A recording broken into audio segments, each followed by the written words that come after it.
तो इस लेसन में जो हम बात करने वाले हैं ना, वो ये है कि हमने समझना है कि हमारे असल में गोल क्या होता है, और फिर हम समझेंगे कि कस्टमर क्या होता है। ठीक है।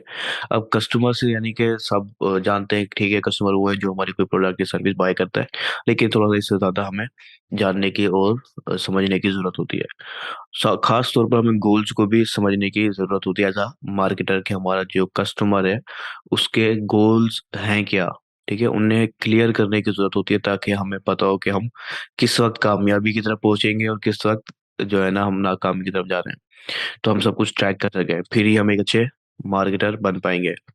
तो इसलिए हमने ये चीज़ समझनी है कि गोल्स क्या होते हैं, और उसके बाद हम दूसरी चीज़ें की तरफ आएंगे। तो यहाँ पर हम सबसे पहली जो कुछ चीज़ें हम डिस्कस करेंगे, उसमें होगा पहले मार्केटिंग गोल्स क्या होते हैं, और हमें क्यों मार्केटिंग गोल्स की जरूरत होती है मार्केटिंग स्टार्ट करने से भी पहले। फिर बेशक वो ऑर्गेनिक मार्केटिंग हो या फिर पेड एडवर्टाइजिंग हो, दोनों से पहले ही हमें जरूरी होता है कि हमें पता हो कि हमारे असल में गोल्स हैं क्या।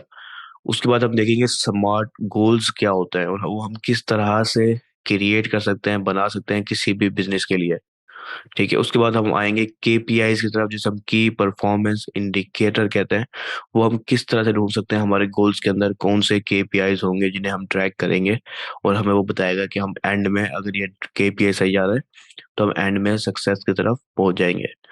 साथ में हम देखेंगे टारगेट ऑडियंस क्या होती है और हम कैसे ढूंढ सकते हैं। इसके अलावा कस्टमर जर्नी हम समझेंगे, जिसे हम कस्टमर जर्नी मैपिंग भी कहते हैं। तो ये सारी चीजें आज के लेसन में इंशाल्लाह कवर करने वाले हैं। तो सबसे पहली जो चीज है वो है मार्केटिंग गोल्स की, कि मार्केटिंग गोल्स असल में क्या होता है। कि अक्सर लोगों को खास तौर पर हमारे क्लाइंट्स हैं, उनको ये चीज क्लियर नहीं होती कि असल में उनके गोल्स क्या हैं। अगर कोई मिसाल के तौर पर ई कॉमर्स क्लाइंट है, तो उससे अगर हम पूछें कि क्या हासिल करना चाहते हैं, तो वो कहते हैं हमें सेल चाहिए। ठीक है, सिंपल सा उन्हें इतना ही पता होता है, हमें सेल चाहिए। ठीक है, लेकिन एग्जैक्ट गोल हमें पता होना चाहिए, और इसकी मेन वजह क्या है, हमें क्यों गोल्स का, मार्केटिंग गोल्स का पता होना चाहिए। कि हमारे पास एक लिमिटेड रिसोर्स होगा, एक लिमिटेड बजट होगा, उसको हमें एक प्लेटफॉर्म पे या एक से ज्यादा प्लेटफॉर्म पे स्पेंड करना है। ठीक है, तो अगर हमें नहीं पता कि असल में हमारा गोल क्या है, तो हम सही अंदाज में बजट की जो है ना डिवाइड हम सही से नहीं कर सकते, किस प्लेटफॉर्म पे हम कितना लगाएंगे और हमें कितना हासिल होना चाहिए, हम बिल्कुल भी समझ नहीं सकते इस बात को, जब तक हमें गोल ही क्लियर नहीं होगा। गोल है समझ लो एक अनलिमिटेड टाइप का गोल, के हमें बस सेल चाहिए। और अक्सर लोगों का क्या माइंडसेट होता है, जब कोई भी क्लाइंट हो, खास तौर पे थोड़ा छोटा क्लाइंट हो, तो उसका क्या गोल होता है कि ये मुझे $1000 है और मुझे $2000 $3000 रिटर्न में चाहिए। अगर आप नहीं दे पाए तो आप, ठीक है, तो ये चीज कोई क्लियर गोल नहीं कहलाती। तो आपने खुद ने भी पहले समझना है कि असल में उस क्लाइंट का गोल क्या है, और उससे भी कुछ पूछने की कोशिश करें। अगर उसे नहीं पता, वो बिल्कुल न्यू है, समझ नहीं आ रही उसे बात, तो आप उसको क्लियर करने की कोशिश करें कि आप हमें बताएं कि आपका मार्केटिंग गोल है क्या, ताकि उस गोल को आप ध्यान में रखते हुए अपनी सारी मार्केटिंग कर सकें। ठीक है, आपके जो बजट है उस सबको एक अच्छे अंदाज में आप एडजस्ट कर सकें, तो आपको बहुत ही ज्यादा क्लियर अंदाज में पता हो कि आपका गोल असल में है क्या। सिर्फ सेल जिसे गोल नहीं कहते, ये ऑब्जेक्टिव कहलाएंगे। ठीक है, सेल से एक चीजें हमें पता होनी चाहिए जो हम अभी स्मार्ट गोल्स में भी समझने वाले हैं, कि आपको क्लियर अंदाज में पता हो। तो मैं पहले स्मार्ट गोल की तरफ ही आता हूँ, उसके साथ ही आपको मार्केटिंग गोल भी समझ में आएगा। तो मुझे बताइएगा अगर आपको स्क्रीन शो ना हो तो उस सूरत में। तो मैं यहाँ पर जरा स्मार्ट गोल का मैप, अपना टेम्पलेट ओपन कर लेता हूँ। ये टेम्पलेट आप सबको रिसोर्स सेक्शन में मिल जाएंगे। ठीक है, तो सबसे पहली चीज स्मार्ट गोल, इसका समझ लो ये ना एक मुखफ़फ़ है स्मार्ट गोल जो है। इसका जो मुखफ़फ़ जो है वो है specific, measurable, achievable, relevant and time bound. इसे स्मार्ट गोल कहा जाता है। ठीक है, तो हमारा जो गोल है उसमें ये सब खासियत होनी चाहिए। ठीक है, कि मुझे सेल चाहिए, इसमें कुछ भी नहीं पता चल रहा आपको। आपको एक स्पेसिफिक अमाउंट पता होनी चाहिए कि आपको कितनी सेल चाहिए। अब आपके कस्टमर को अगर नहीं पता कि कितनी सेल उसे चाहिए एक्चुअल में, तो आपको ये अंदाजा लगाना होगा या थोड़ी सी मैथमेटिक्स का इस्तेमाल करना होगा कि मिसाल के तौर पर उसने आपको $1000 दिए और वो चाहता है कि $3000 उसको रिटर्न में मिले, ठीक है। तो अब आपने अंदाजा लगाना है कि कितनी सेल हमें चाहिए कि उसको $3000 जो है ना रिटर्न में मिल जाए। मिसाल के तौर पर उसका प्रोडक्ट अगर $10 का है, तो आप अंदाजा लगाएंगे कितनी सेल हमें चाहिए कि हम $3000 की अमाउंट में पहुंच जाए। तो आपको एक एग्जैक्ट स्पेसिफिक जो है ना गोल का पता होना चाहिए, इसलिए यहाँ पर एस जो है स्पेसिफिक को जाहिर करता है। तो स्मार्ट गोल में स्पेसिफिक एक अमाउंट कोई भी हो, बेशक वो नंबर हो में होनी चाहिए कि इतनी सेल चाहिए हमें, कि इतनी लीड चाहिए हमें, इतनी ट्रैफिक चाहिए हमें। वो कोई भी गोल हो सकता है लेकिन वो स्पेसिफिक होना चाहिए, ठीक है। अनलिमिटेड हो ऐसी, ऐसे ना हो कि बस सेल चाहिए, कितनी सेल चाहिए कुछ नहीं पता हमें। तो हमें क्लियर होना चाहिए कि हमारे गोल में जो मेन चीज है वो स्पेसिफिक हो, कोई नंबर साथ अटैच हो, वो कम हो या ज्यादा हो वो हम आगे देखने वाले हैं अभी, ठीक है। और दूसरा हमारा जो गोल है वो मेजरेबल हो, ठीक है। हम उसको मेजर कर सकें, देख सकें कि ठीक है हम अपने गोल की तरफ पहुंच भी पा रहे हैं या नहीं पहुंच पा रहे हैं। मिसाल के तौर पर सेल है तो आप उसको ट्रैक कर सकते हैं, ठीक है, कि कितनी सेल आई है और कितनी नहीं आई, आपको इजीली पता चल जाएगा। तो कोई भी गोल ऐसा नहीं होना चाहिए जो ट्रैकेबल ना हो, तो आपको अंदाजा ही नहीं होगा कि ये गोल असल में ट्रैकेबल है भी या नहीं है। तो इस चीज को अपने ध्यान में रखना है कि आपके जो गोल है वो स्पेसिफिक भी हो और मेजरेबल भी हो, आसानी से आप उसको जो है ना ट्रैक कर सके आपके गोल को। अगर मिसाल के तौर पर आपका ट्रैफिक गोल है तो आप इजीली एनालिटिक्स से देख सकते हैं कि आपको कितनी ट्रैफिक आपकी वेबसाइट पर गई है, ठीक है। ऐड अगर आप पेड एडवर्टाइजिंग कर रहे हैं तो आपको पता चल जाएगा कितनी ट्रैफिक गई है वहां पर, कितनी ट्रैफिक जो है ना पेज व्यूज कितने मिले, कितने विजिट मिले, आपको इजीली पता चल जाएगा। तो मेन चीज गोल स्पेसिफिक हो और मेजरेबल हो। उसके बाद एक और अहम पॉइंट आता है, वो है अचीवेबल, ठीक है। अब एक क्लाइंट जिसका स्टोर बिल्कुल न्यू है, ठीक है, और वो $1000 पर मंथ यानी कि तकरीबन $30 पर डे आपको बजट दे रहा है, और वो चाह रहा है कि $3000 उसको वापस मिल जाए या $5000 उसको वापस मिल जाए। तो देखें देखिए देखा जाए तो वो अचीवेबल है, लेकिन एक न्यू स्टोर के लिए जो बिल्कुल कोई डाटा नहीं है जिसके पास और बिल्कुल न्यू बिजनेस है किस्म का, उसके लिए थोड़ा मुश्किल है ये। तो ये अचीवेबल की कैटेगरी में नहीं आ सकेगा, लेकिन आ जाता है, इससे अच्छा रिजल्ट भी आ जाता है। लेकिन अगर हम इसको मैं कहूँ ना रियलिस्टिक रियलिस्टिक अगर मैं कहूँ, तो ये नहीं है कि हम एक ही पहले ही महीने $3000 की उम्मीद लगाएं। तो ये चीज आपको उसको समझाने की जरूरत है कि आप स्पेसिफिक गोल हो, ठीक है, मेजरेबल हो प्लस अचीवेबल भी हो, कि आपको पता ही नहीं है कि आपको पहले $1000 लगाए तो आपको कितने ज्यादा क्लाइंट मिलने वाले हैं, ठीक है। पहली दफा आपका कुछ भी आपका डाटा नहीं है, तो अब आपको जब पता नहीं है तो कैसे अंदाजा लगा सकते हैं आप डायरेक्ट जो है ना पहली सीढ़ी से डायरेक्ट 10वीं सीढ़ी पे पहुंच जाएंगे। तो ये चीज अगर आप समझाने की कोशिश करें तो आपको क्लाइंट को इजीली समझ में आ जाएगी, लेकिन उसके भी समझने से पहले आपको समझना होगा कि आप जो है ना उससे ज्यादा कमिटमेंट ना कर बैठे, कि आपने गोल को अचीवेबल रखना है ताकि आपको नुकसान का सामना ना करना पड़े, प्लस आपकी जो उम्मीद है वो खराब ना हो।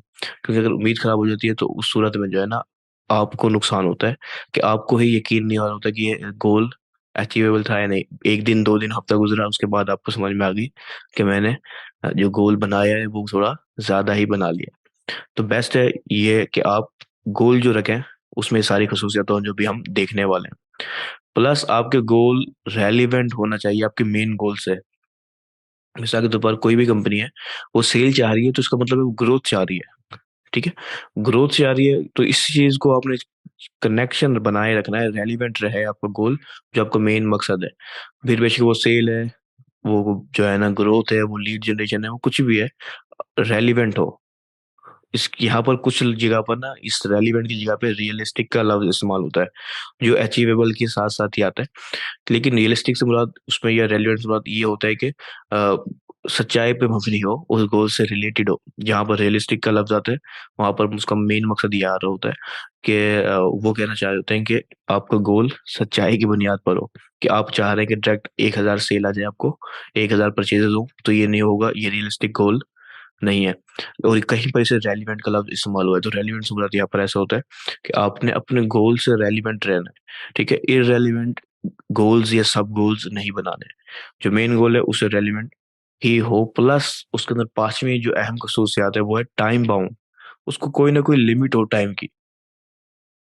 यानी कि मिसाल के तौर पर हमने कहा कि 3,000 हमें रिटर्न में चाहिए, तो उसमें एक लिमिट होनी चाहिए। ये नहीं कि कितने दिनों में चाहिए, 10 दिन में चाहिए, महीने में चाहिए, 6 महीने में चाहिए। कोई ना कोई टाइम की बाउंड होना चाहिए आपके गोल को। आपका जो स्मार्ट गोल जब भी बनेगा जिसमें ये सारी पांच की पांच खसूसियात होंगी, तो ही आपका गोल स्मार्ट गोल कहलाएगा। अगर यहाँ पर हम किसी बिजनेस की एग्जांपल लें, तो अगर आप लोग कोई बिजनेस सजेस्ट करना चाहें, वैसे यहाँ पर एक स्टूडेंट है जिसने अपना बिजनेस के बारे में मुझसे कुछ मशवरा मांगा था, अगर वो यहाँ पर इस वक्त मौजूद है तो वो अपने बिजनेस के बारे में कुछ बताए, हम उसको जहन में रख के और चलते हैं। तो मेन चीज़ ये है कि हमारी पांच खसूसियात स्मार्ट गोल में होनी चाहिए। फिर बेशक, तो फिर बेशक आपका गोल आप ऑर्गेनिक मार्केटिंग कर रहे हैं या फिर आप पेड, ये चीज़ें आपको पता होनी चाहिए कि असल में हम हासिल क्या करना चाह रहे हैं, कितने वक्त में हासिल करना चाह रहे हैं। ठीक है, तो यहाँ पर वो मौजूद है स्टूडेंट, उनका नाम था जी सनाउल्लाह। तो इन्होंने मुझे एक मैसेज किया था। इनका बिजनेस था मेरे ख्याल से माल्टो का, ऑरेंजेस का शायद। ठीक है, एग्जैक्ट प्रोडक्ट मुझे नहीं पता, लेकिन वो ऑनलाइन जो है ना ऑरेंज सेल करना चाहते थे। ठीक है, पाकिस्तान के अंदर एक स्पेसिफिक एरिया में, शायद इस्लामाबाद रावलपिंडी। तो अभी हमारे पास एक बिजनेस है। ठीक है, अब उनका जो गोल है, उन्हें बस इतना पता है कि मैंने ऑरेंज सेल करना है। ठीक है, उन्हें और ज्यादा स्पेसिफिक गोल का क्लियर होना जरूरी है। कितने डिजिटल सॉरी कितने जो है ना ऑरेंज सेल करने हैं, प्लस कितने दिनों में करना है। ये सारी खसूसियत, पांच जो खसूसियत हम बताएंगे आपको, वो सारी खसूसियत आपके पास होनी। आपके गोल के अंदर ये पांचों खसूसियत हों कि वो स्पेसिफिक भी हो, ठीक है, मेजरेबल भी हो, अचीवेबल भी हो, रेलिवेंट भी हो और टाइम बाउंड भी हो। उन्होंने मुझे बताया था, अगर यहाँ पर मौजूद हैं तो मुझे मैसेज में, या फिर मैं उनको मौका दूंगा आगे कि वो वॉइस के जरिए हमसे बात कर सकें। तो क्योंकि एक अगर रियल टाइम बिजनेस एग्जांपल हमारे सामने होगी तो समझना आसान हो जाएगा। तो अब यहाँ पर मिसाल के तौर पर अगर हम देखते हैं कि हमें एक गोल बनाना पड़ता है ऑरेंजेस ऑनलाइन सेल करने के लिए, अपने फेसबुक पेज के जरिए या वेबसाइट जो भी हो आपके क्लाइंट की, तो उसका एक स्मार्ट गोल अपने बनाने हैं। यानी कि मिसाल के तौर पर वो प्रोडक्ट है उनका कोई 1 kg ऑरेंजेस का। ठीक है, तो आपने एक गोल बनाया है कि इस एक महीने में हम ये चीज स्पेसिफिक चीज हासिल करेंगे। ठीक है, हमारा बिजनेस न्यू है, बिल्कुल लोगों को पहले बताएंगे, अवेयरनेस देंगे। एक मिसाल दे रहा हूँ मैं आपको, गोल आपको कुछ भी हो सकता है, लेकिन जो गोल हो वो क्लियर हो कि हम पहले इतने हजार लोगों को अवेयरनेस करने की कोशिश करेंगे इतने टाइम के अंदर। ठीक है, फिर उसमें से हम इतने लोगों को जो है ना मुख्तलिफ अंदाज में सेल करने की कोशिश करेंगे। इतने लोगों को एक स्पेसिफिक अमाउंट आपको पता होनी चाहिए। ठीक है, गोल जितना ज्यादा क्लियर होगा, छोटे छोटे गोल बनाए आप, स्मार्ट गोल हो, अचीवेबल हो, छोटे छोटे गोल बनाए। जब वो छोटे छोटे गोल आप अचीव करेंगे, आपको ज्यादा जो है ना मोटिवेशन मिलेगी और ज्यादा गोलों को अचीव करने की। लेकिन अगर आप डायरेक्ट आप ये उम्मीद लगाते हैं कि आप 1,000 रुपये लगा रहे हैं, ये 10,000 लगा रहे हैं, आपको 1 लाख की बिजनेस मिलेगा, तो ये आपकी गलत फहमी है। क्योंकि बगैर डाटा के आप बिजनेस नहीं ले पाएंगे। पहली पहली दफा में आप डाटा ले रहे होते हैं। मेन चीज एज अ मार्केटर आप ये समझें कि आपने पहला जो गोल होता है वो है डाटा लेना। किसी भी बिजनेस के लिए हम मार्केटिंग कर रहे हैं, आपके पास डाटा जो आ रहा है उसको समझना है आपने।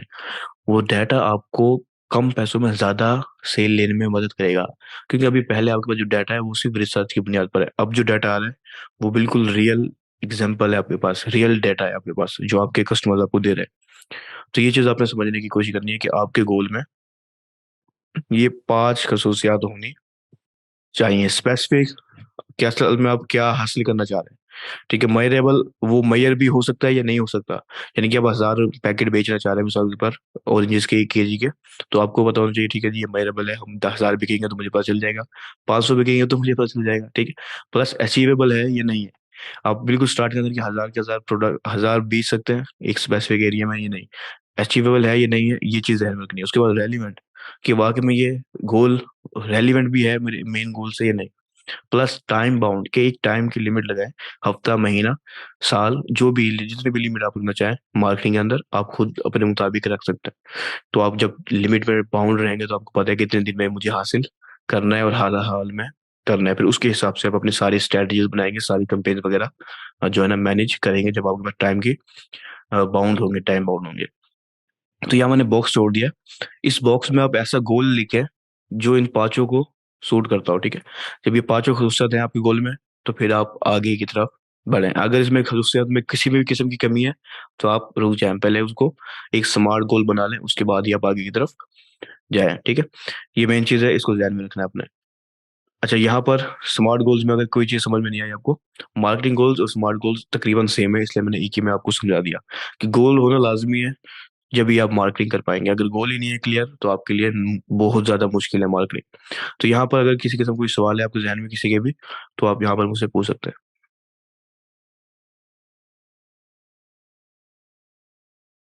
ठीक है, तो कोई सवाल नहीं है, क्या है?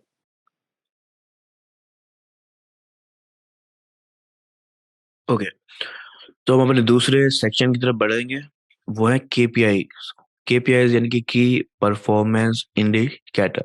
ये हमारे गोल से ही रिलेटेड चीजें होती हैं, और ये क्या होती हैं वो भी हम देख लेते हैं। वो होती ये है कि हमें, जैसे मैंने आपको कहा कि हम सेल हासिल करना चाहते हैं, तो सेल किसी न किसी चीज से इंटरलिंक है, कनेक्टेड है, ठीक है। उसे हम की परफॉर्मेंस इंडिकेटर कहते हैं, उसे हम सब गोल भी कह सकते हैं और की परफॉर्मेंस इंडिकेटर्स भी कह सकते हैं। और ये आपको बहुत अच्छे अंदाज में पता होना चाहिए, तो ही आप हक तौर पर आपकी एक लिमिट है कि आपने एक स्पेसिफिक जो है ना 1000 सेल आपने हासिल करनी है 3 महीनों में, ठीक है। ये आपको एक स्मार्ट गोल पता है, 3000 और 1000 सेल लेनी है 3 महीने के अंदर, ठीक है। अब पहले महीने कितने सेल लेनी है आपने? 300, 350, ठीक है। तो आप कुछ ना कुछ आपको पता है कि केपीआई, आपकी मेन केपीआई क्या होगी? सेल की। तो फिलहाल मैं इसको थोड़ा सा और अच्छे अंदाज में समझाता हूँ। केपीआई परफॉर्मेंस, की performance indicator is a measurable value that demonstrate how effectively a company is achieving की बिजनेस ऑब्जेक्टिव। जो मेन बिजनेस का गोल है, जो एडजेक्टिव है, सॉरी ऑब्जेक्टिव है, वो कितने अच्छे अंदाज से वो हासिल कर रही है कंपनी, उसे हम की परफॉर्मेंस इंडिकेटर कहते हैं। मिसाल के तौर पर, आपने देखा कि आपकी वेबसाइट के ऊपर, आपके पेज के ऊपर पेड एडवर्टाइजिंग के जरिए या ऑर्गेनिकली एक महीने में 10,000 लोग, सॉरी 1000 लोग आ रहे हैं, ठीक है, या 10,000 लोग आ रहे हैं। अब आपने देखा कि आप 3% कन्वर्जन रेट है, यानी कि हर 1000, हर 100 में से 3 बंदे, तीन जो पर्सन है वो परचेज कर लेते हैं आपका प्रोडक्ट।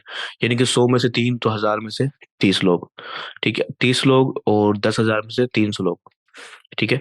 तो अगर आप 3 महीने में 1000 हासिल करना चाहते हैं, तो आपको 3 महीने में तकरीबन 30,000 से प्लस ट्रैफिक चाहिए आपको। अभी आपको इजीली पता है, तो आपको मेन की परफॉर्मेंस इंडिकेटर्स सेल के साथ साथ ट्रैफिक भी होगा, ठीक है। कि ठीक है, हमें 1000 सेल चाहिए, लेकिन अगर ट्रैफिक ही नहीं आई, तो हम सेल भी हमारे लिए मुश्किल है। तो अब हम क्या कहेंगे कि हम सेल को भी की परफॉर्मेंस इंडिकेटर में रखेंगे और ट्रैफिक को भी की परफॉर्मेंस इंडिकेटर में रखेंगे, कि ठीक है, 10,000 ट्रैफिक का मतलब है 300 की सेल। तो अब मुझे मिसाल के तौर पर महीने की 15,000 ट्रैफिक चाहिए, ताकि मेरी 350 से ज्यादा की सेल हो सके। एक अंदाजा आपको बता रहा हूँ।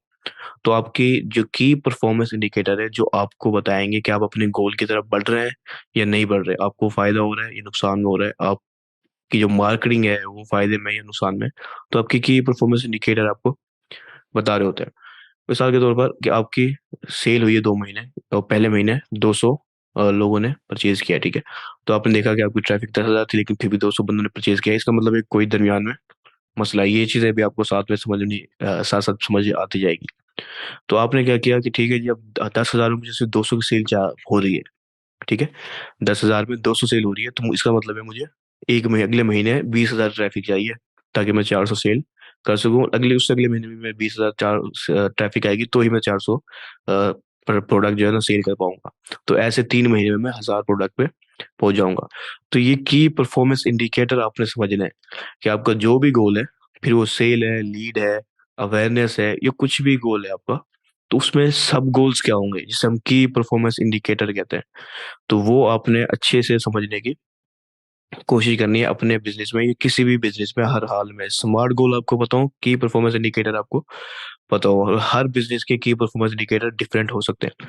अगर आप लोकल की बात करें, तो उनके डिफरेंट हो सकते हैं। हो सकता है आपकी वेबसाइट ही नहीं है, तो ट्रैफिक की सवाल ही पैदा नहीं हो रहा। हो सकता है आप सिर्फ लोकल बिजनेस के लिए कर रहे हैं, तो अब आपने कैसे मेजर करेंगे कि लोग, आप जो मार्केटिंग करने में लगे हुए पैसे खर्च कर रहे हैं, वो आपके फायदा भी हो रहा है, नुकसान हो रहा है। तो आपको कैसे पता चलेगा एक लोकल बिजनेस में, जिसमें आप लोकल स्टोर की विजिट ले रहे हैं, तो आपको इसके लिए भी समझना होगा कि मेन की परफॉर्मेंस इंडिकेटर असल में हमारे क्या है। हम जो पेड एडवर्टाइजिंग कर रहे हैं या ऑर्गेनिक मार्केटिंग कर रहे हैं, तो हमें कैसे पता चलेगा कि हमारी जो कंपेन है वो सक्सेस की तरफ बढ़ रही है या फिर फेलियर की तरफ बढ़ रही है। तो ये की परफॉर्मेंस इंडिकेटर होंगे जो आपको बता रहे होंगे कि ठीक है, यहाँ पर हमें सक्सेस मिल रही है और यहाँ पर हमें जो है ना सक्सेस की तरफ हम नहीं जा रहे, क्योंकि हमारा जो टाइम लिमिट होती है वो थोड़ी ज्यादा ही होती है हमेशा।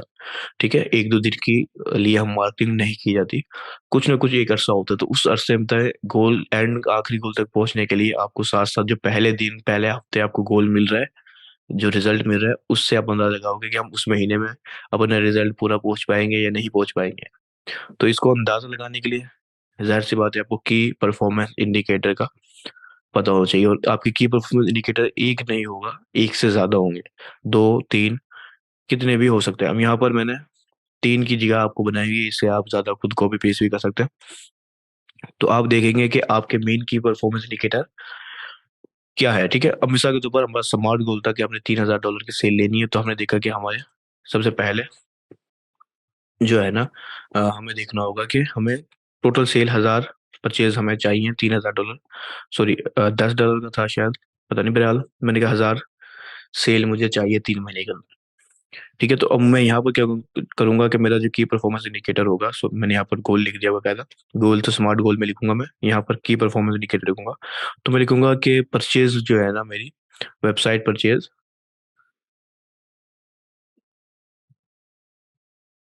ठीक है, ये मेरा पहला पहला की केपीआई है जिसे हम की परफॉर्मेंस इंडिकेटर कह रहे हैं, कि हम सेल को देख रहे हैं कि कितनी परचेज हो रही है। ठीक है, मुझे 1,000 सेल पे जाना है, तो इसका मतलब है मुझे महीने की 350 सेल चाहिए, तो ये मेरा पहला की परफॉर्मेंस इंडिकेटर होगा। ठीक है, प्लस मैं नीचे आ जाऊंगा, मैं वेबसाइट की ट्रैफिक को देख कह सकता हूँ, मंथली विजिट को कह सकता हूँ। ठीक है, वेबसाइट विजिट, आप इसे थोड़ा अच्छे अंदाज में लिखना चाहें आपकी मर्जी है, मैं सिर्फ यहाँ पर हिंट दे रहा हूँ कि मेरा पहला केपीआई है वेबसाइट परचेज, दूसरा है मंथली विजिट, सॉरी मंथली का वेबसाइट विजिट। अगर वेबसाइट पे ट्रैफिक ही नहीं आ रही तो परचेज भी नहीं होगी। ठीक है, और जो मैंने आपको भी बताया 3%, ये एवरेज है। 1% से 3% अगर आपका स्टोर अच्छा है, तो 1% से 3% एवरेज कन्वर्जन रेट मिलता है वर्ल्ड वाइड। ठीक है, जिसका इससे ज्यादा मिल रहा है वो समझ लकी स्टोर है, या बहुत ही अच्छे अंदाज में उसने कन्वर्जन रेट ऑप्टिमाइजेशन की हुई है।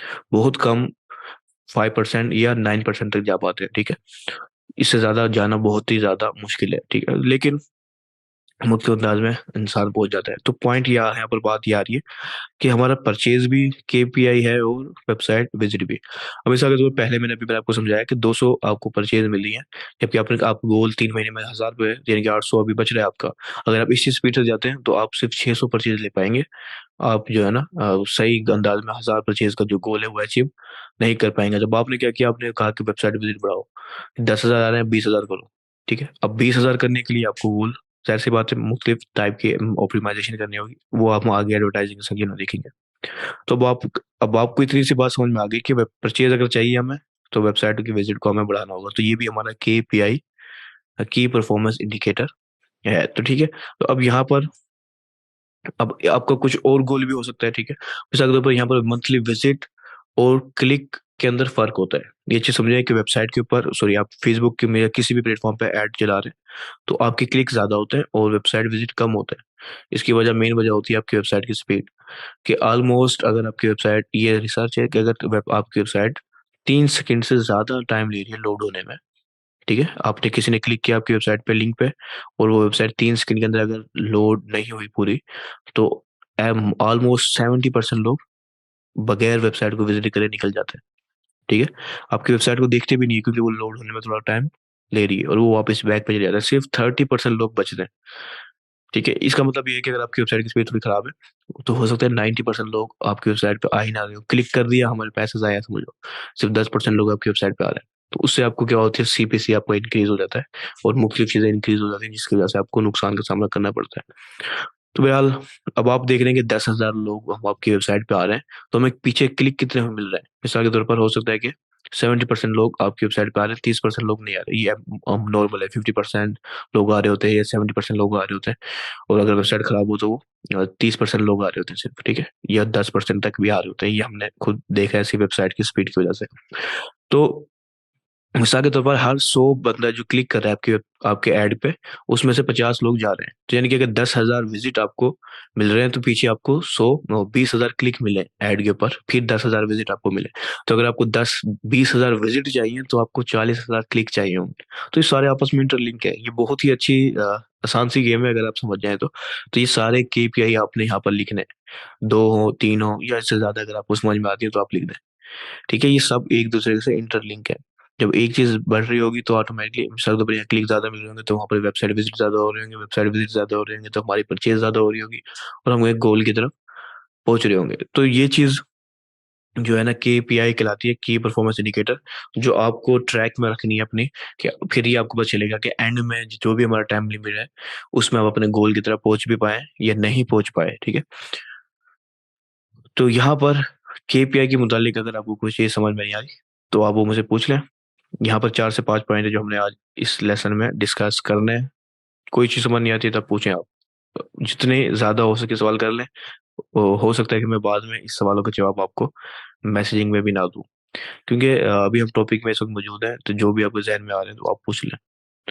तो इसलिए अपने बिजनेस आपके जहन में है, कोई अपने क्लाइंट का कोई बिजनेस आपके जहन में है, तो आप उसके हिसाब से देख लें कि इसका केपीआई क्या हो सकता है, इसका केपीआई क्या हो सकता है।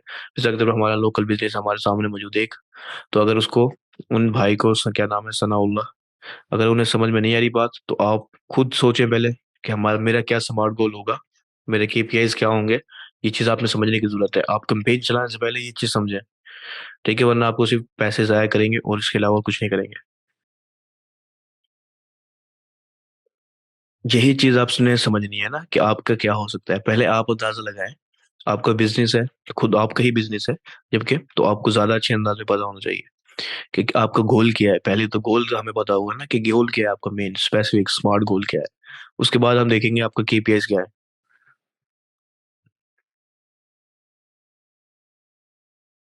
देखिए, वेबसाइट की स्पीड स्लो होने की बहुत सारी वजह हो सकती हैं और ये टेक्निकल वजह होती है ज़्यादातर। ज़्यादातर होस्टिंग इसकी वजह होती है कि वो होस्टिंग काफ़ी स्लो और सस्ती होस्टिंग ली हुई होती है उन्हें। ठीक है, और उससे उन्हें क्या होता है, नुकसान होता है। तो एक तो होस्टिंग सबसे पहली चीज स्ट्रांग होनी चाहिए, प्लस फिर टेक्निकल कुछ चीज़ है उनको वो जाहिर सी बात है एक टेक्निकल पर्सन ही समझ पाएगा। उसको बस ये चीज़ समझ लें कि आपकी वेबसाइट जब आप रन कर रहे हैं, आपकी वेबसाइट की जो स्पीड है वो तेज हो, 3 सेकंड से पहले पहले वो लोड हो जाए। ठीक है, इसके अलावा सर आप कह रहे हैं कि 5 महीने का आपने सेल सेल प्लान बनाया था। ठीक है, तो वो क्या प्लान था आपका, क्या गोल, मेन गोल क्या थे आपके 5 महीने में, आप कितनी जो है ना सेल करना चाहते थे मिसाल के तौर पर। ठीक है, तो 300 कार्टन आप सेल करना चाहते थे, तो उस कार्टन की क्या प्राइस थी, केजी था, वजन कितना था, वगैरह वगैरह। मैं आपको जो है ना अनम्यूट करता हूँ। देखिए, क्योंकि रियल टाइम जो बिजनेस एग्जांपल होगी वो सबसे अच्छे अंदाज में समझ आ पाएगी हमें।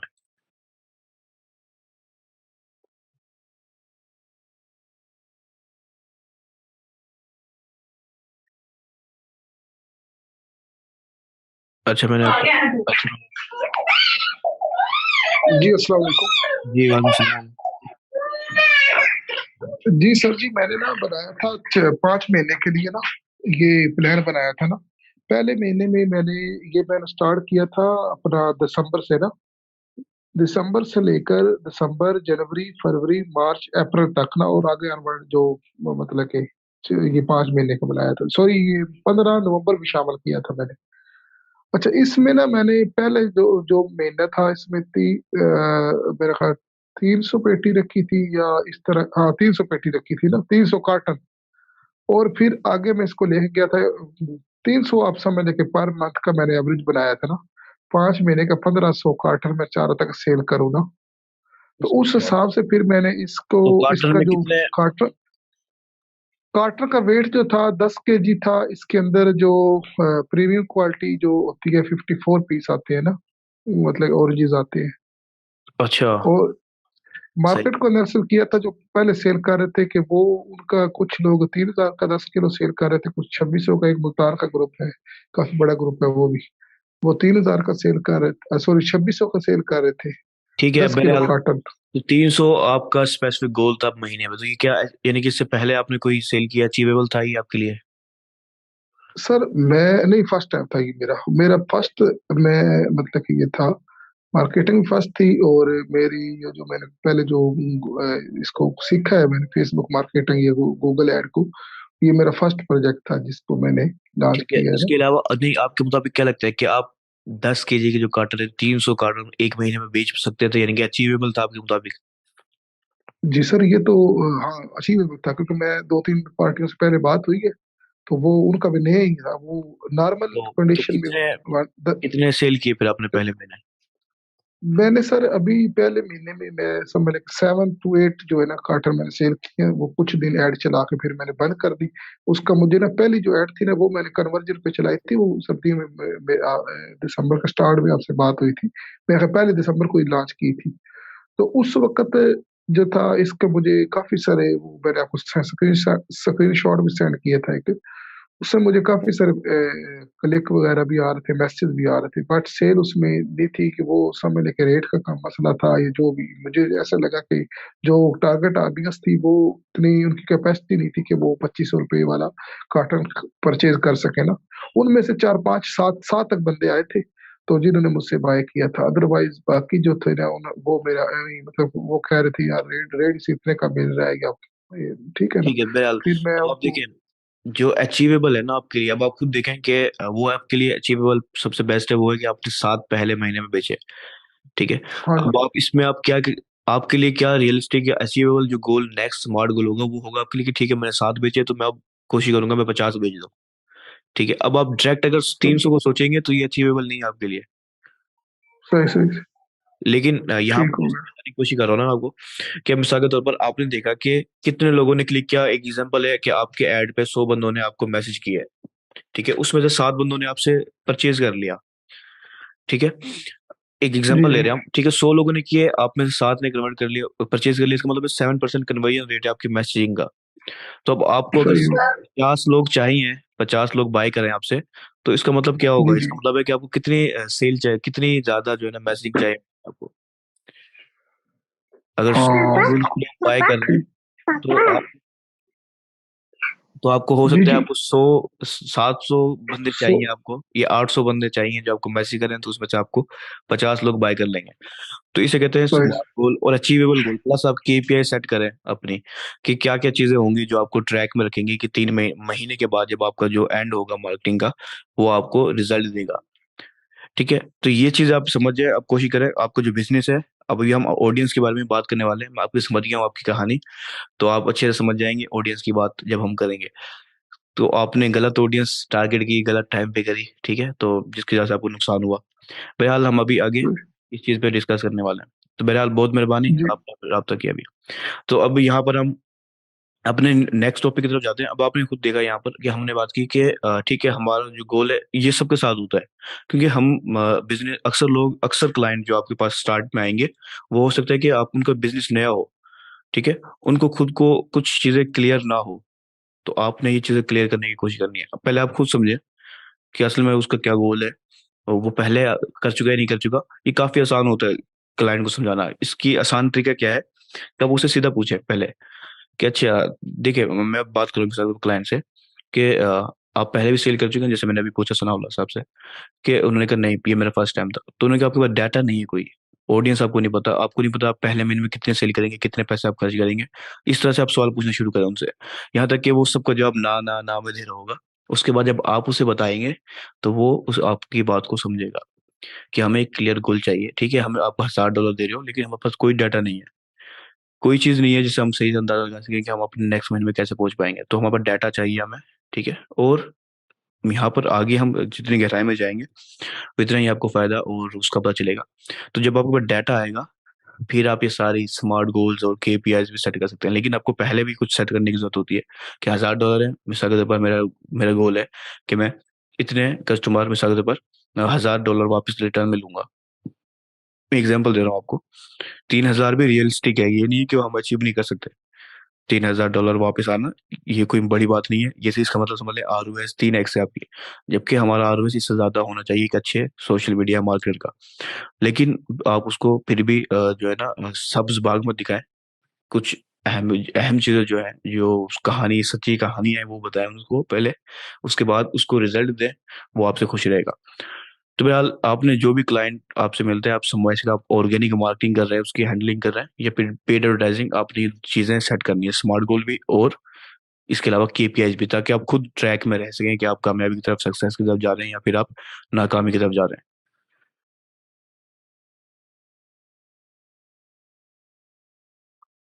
अच्छा, आपका सवाल समझ में नहीं आया सर, डेटा मेन क्या होगा, मतलब क्या कहना चाह रहे हैं आप, कहना क्या चाह रही हैं आप? डेटा मेन क्या होगा? बहरहाल जो भी आपका सवाल है वो थोड़ा क्लियर करें, इतने हम अपने नेक्स्ट टॉपिक की तरफ आते हैं।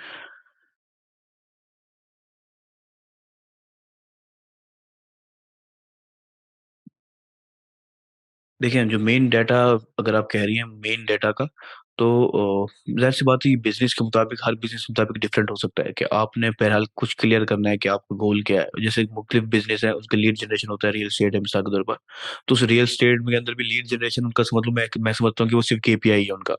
असल मकसद उनका जो सेल है, कितने उन्होंने प्रॉपर्टी सेल करनी है, वो असल में उनका मेन गोल है।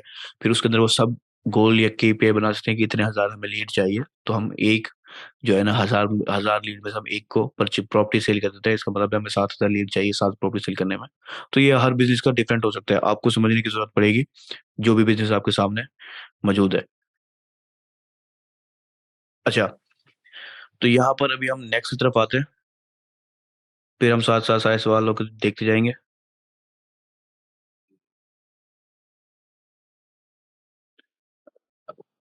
ठीक है, तो मैं जहाँ पर मैं जो बात कर रहा हूँ ना, आपकी डाटा आपको चाहिए, डाटा से बात यह है कि आपको ऑडियंस के बारे में समझ में आ रहा होगा। अभी हम ऑडियंस ऑडियंस की बात करने वाले हैं स्टार्ट।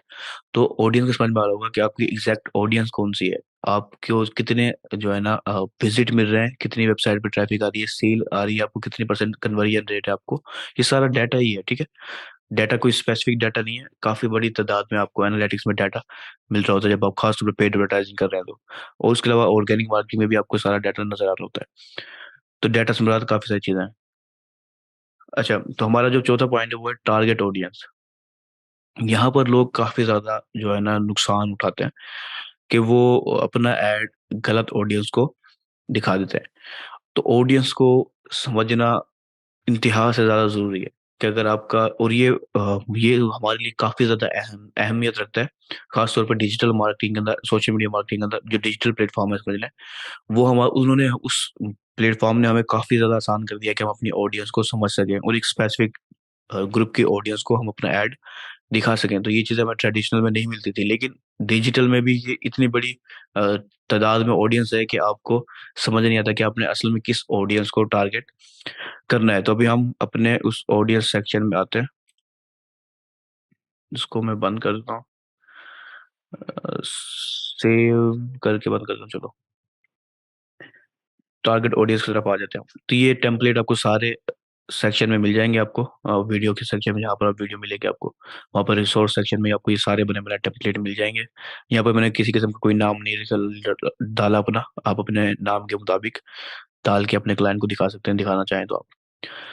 तो पहली चीज, आपने ऑडियंस को समझना है, ठीक है। ऑडियंस कोई भी ऐसा ग्रुप हो सकता है जो आपको लगता है कि आपके बिजनेस का कस्टमर बन सकता है, ठीक है। इसके लिए कुछ, अगर आपके पास ओल्ड बिजनेस है आपका, तो आपके पास खुद के पास इतना डाटा होता है कि आप इजीली अपने कस्टमर को पहचान सकें, ठीक है।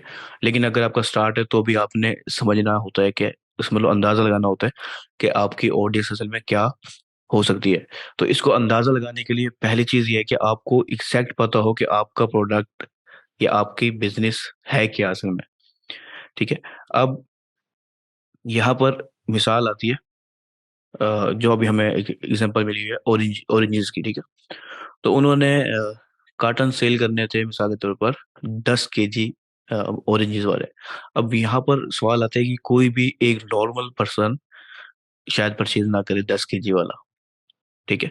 हर पर्सन 10 केजी लेके शायद स्टॉक ना करे अपने पास, ज्यादातर केजी, 2 या फिर 2 केजी इतने ही वाले होते हैं। तो अभी डायरेक्ट 10 केजी अगर सेल कर रहे हैं, तो इनका मेन ऑडियंस क्या है, ये चीज उन्हें क्लियर नहीं है मिसाल के तौर पर। अब उन्होंने ऑडियंस रावलपिंडी इस्लामाबाद रखा हो, लोकल है, ठीक है, लोकल बिजनेस है, तो उन्होंने सीधा टारगेट कर दिया। लेकिन हमें ये समझने की जरूरत है कौन लोग हैं ऐसे जो हमसे हमारा प्रोडक्ट बाय करेंगे उससे पहले हमें देखना होगा कि हमारा प्रोडक्ट है क्या, उसके फीचर्स क्या हैं, उसके बेनिफिट्स क्या हैं, और क्यों लोगों को हमारे प्रोडक्ट बाय करना चाहिए, उनकी क्या ऐसी मजबूरी है, ज़रूरत है उनकी, जो हमारा और प्रोडक्ट फुलफिल करता है।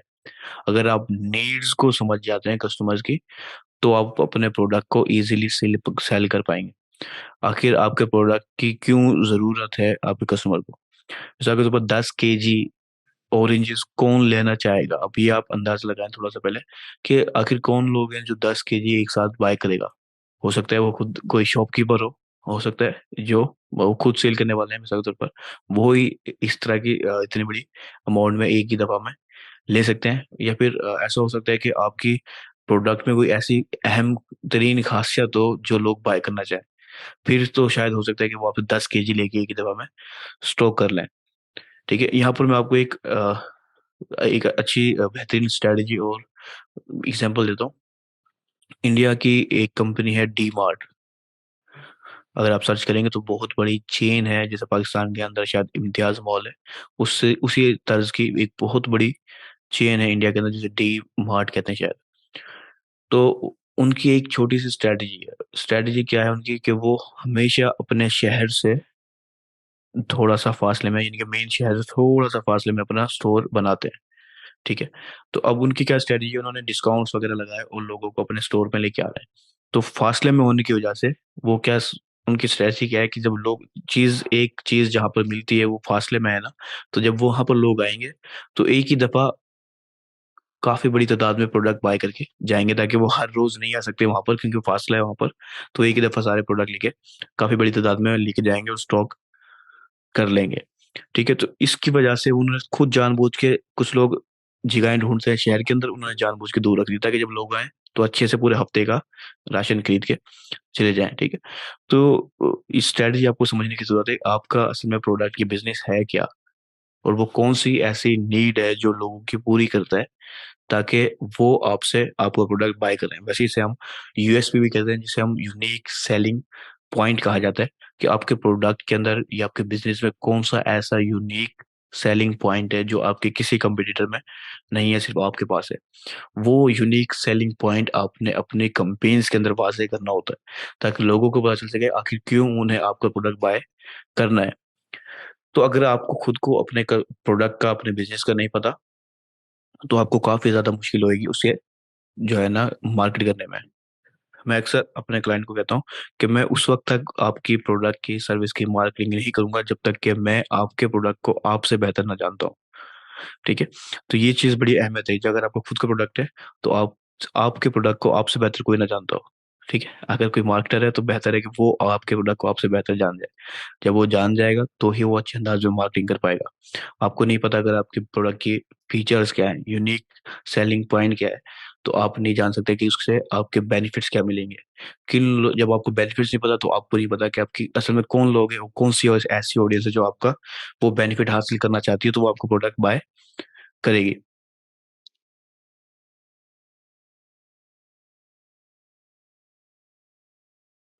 देखिए, प्राइस का कम होना पाकिस्तान में नहीं, हर जगह में ही ये काम होता है। ठीक है, और हमने पाकिस्तान से बाहर भी हजारों ऐड लगाए हैं। ठीक है, अल्हम्दुलिल्लाह। तो प्राइस का पॉइंट सिर्फ पाकिस्तान में नहीं, हर जगह ही ऐसा है कि वो जब लो कॉस्ट उन्हें कुछ मिलता है, डिस्काउंट्स मिलता है, तो वो स्पीड में बाय करते हैं। ठीक है, तो ये हम आगे अभी अब कस्टमर जर्नी में समझ जाएंगे बात आपको।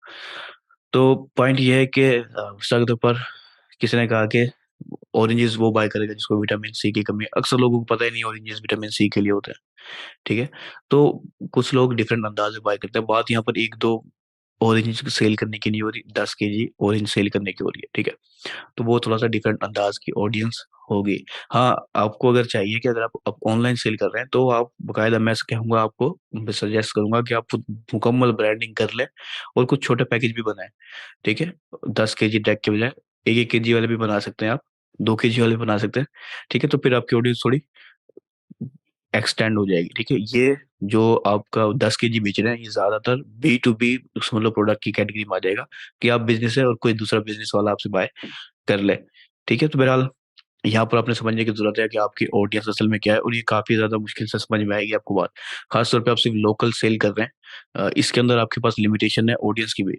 तो वो आपको ऐड दिखाना है अपना, पहले लोगों को अपने बिजनेस के मुताबिक बताना है, फिर वहां से डाटा लेते हुए आपको स्पेंड करना होगा, खर्चा आपको करना होगा। यहाँ पर सबसे बड़ा मेन मसला मैं आपको बताता हूँ। हर क्लाइंट में, पाकिस्तान का हो या दूसरा हो, हमें वो क्लाइंट भी मिले हैं, ठीक है, जिनकी मैं समझता हूँ कि मैंने अपनी लाइफ में ऐसे स्टोर, इतने जबरदस्त स्टोर किसी के नहीं देखे जितने स्टोर जबरदस्त स्टोर उनका था। ठीक है, उन्होंने हजारों डॉलर सिर्फ उन अपने स्टोर को बिल्ड करने में लगाया हुआ था। ठीक है, अब जब बात आई मार्केटिंग की, तो उनके पास मार्केटिंग के लिए बजट ही नहीं है, मार्केटिंग को बजट देने के लिए तैयार नहीं है। प्रोडक्ट और स्टोर उनके लिए जबरदस्त है।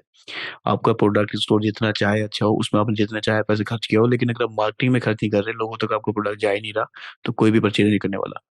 ये चीज मैं उनको फिर समझाता हूँ बड़ा। ठीक है, तो जिसको समझ में आ जाती है वो फिर कामयाब भी हो जाता है, जिसको नहीं आती वो फिर पीछे हट जाते हैं। तो यहाँ पर पॉइंट ये आ रहा है कि आपका जितना भी अच्छा प्रोडक्ट है, पहले आपको मार्केटिंग करना होगा, मार्केटिंग में पैसे खर्च करना होगा, ताकि आपको एक अच्छे अमाउंट में डाटा आए और आपको समझ में आ सके असल में आपकी ऑडियंस है कौन। ठीक है, सिर्फ फॉर इस्लामाबाद और रावलपिंडी पूरी टारगेट करना मेन आपकी ऑडियंस नहीं है। तो ये चीज़ आपने समझने की काफ़ी ज़्यादा ज़रूरत है। और ख़ास तौर पे मैं समझूंगा कि अगर आप आपके मेरे ख्याल से मुझे याद आता है कि आपने बताया था कि एक स्पेसिफिक एरिया के आपके ओरिजिन्स हैं, ठीक है। तो अगर आपके स्पेसिफिक एरिया के ओरिजिन जो मशहूर हैं, तो आप वो आपका यूनिक सेलिंग पॉइंट हो सकता है। कोई एक यूनिक सेलिंग पॉइंट होना चाहिए जो लोगों को अपने करीबी जगह से, ठीक है। अब माल्टा एक ऐसा समझ लो फल है जो अब बहुत ही इजीली पाकिस्तान में दस्तयाब होता है किसी भी जगह से। ठीक है, तो अब वो क्यों इतने करीब वाले को छोड़ के आपसे बाय करे? कोई वजह भी तो होनी चाहिए ना उसके पास। तो वो जाके 5 मिनट में बाय कर सकता है, उसको छोड़ के वो आपसे ऑर्डर क्यों करेगा ऑनलाइन? तो एक स्पेस जब आपके पास अहम यूएसपी होगा, उसको आप बता सकेंगे सही अंदाज में, मैसेज, मार्केटिंग मैसेज के जरिए, तो ही वो आपसे बाय करेगा। तो वो एक ही दिन में पॉसिबल नहीं होगा, आपको एक मुकम्मल प्रोसेस से गुजरना होगा, जब भी हम आगे बात करेंगे।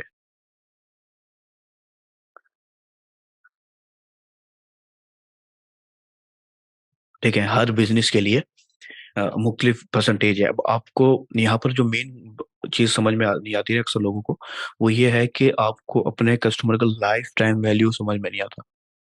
ठीक है, जब आप लाइफ टाइम वैल्यू समझ जाते हैं, तो आप ज्यादा से ज्यादा पैसे भी खर्च कर सकते हैं।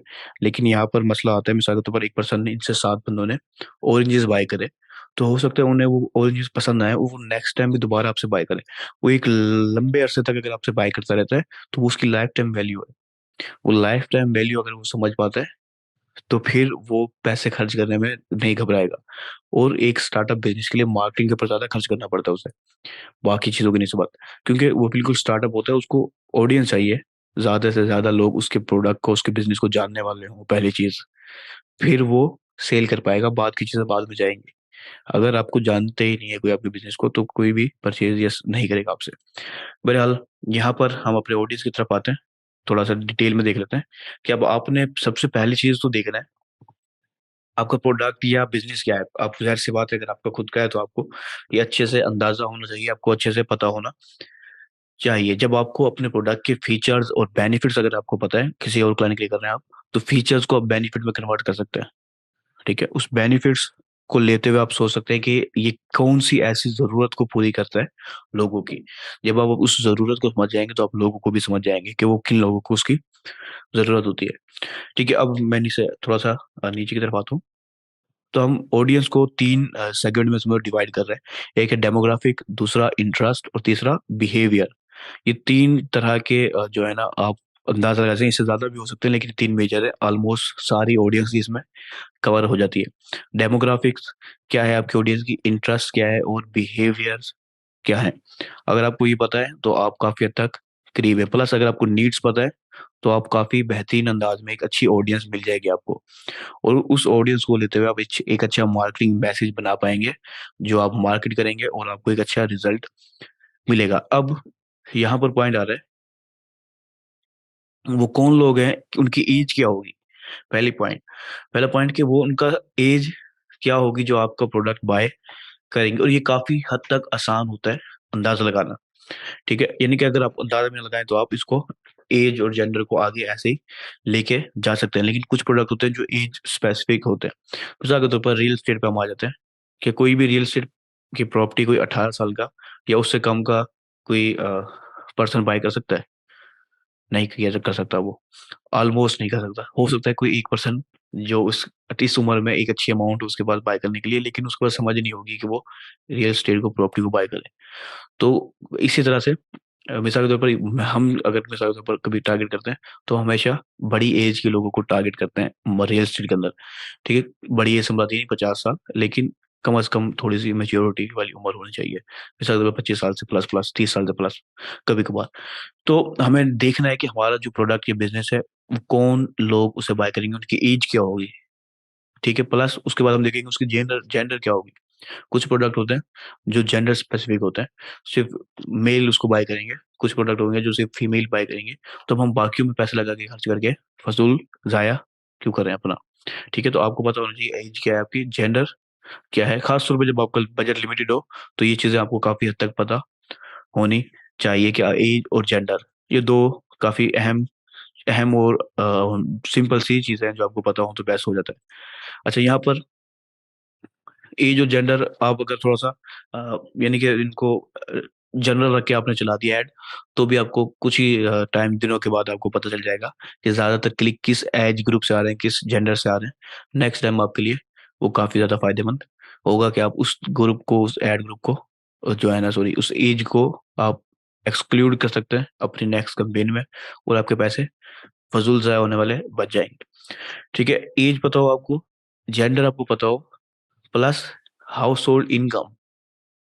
यह पाकिस्तान में नहीं, पाकिस्तान से बाहर, खास तौर पर सिर्फ यूएसए में आजकल ज्यादातर, अभी तक तो सिर्फ यूएसए के अंदर हाउस होल्ड इनकम देखी जाती है, कि आप बकायदा हाउस होल्ड इनकम के मुताबिक अपने प्रोडक्ट को टारगेट कर सकते हैं, कि जिन लोगों की टॉप 50% जो है ना एक अच्छी हाउस होल्ड इनकम है, आप उनको टारगेट कर सकते हैं। टॉप 10% लोगों को टारगेट कर सकते हैं यूएसए के अंदर, कि अगर आप कोई एक्सपेंसिव प्रोडक्ट बेच रहे हैं, तो आप हाउस होल्ड इनकम के साथ आपको काफी ज्यादा फायदा मिलेगा। प्लस आपको देखना होगा एजुकेशन और ऑक्यूपेशन, कि आपके जो कस्टमर है उनकी एजुकेशन क्या होगी।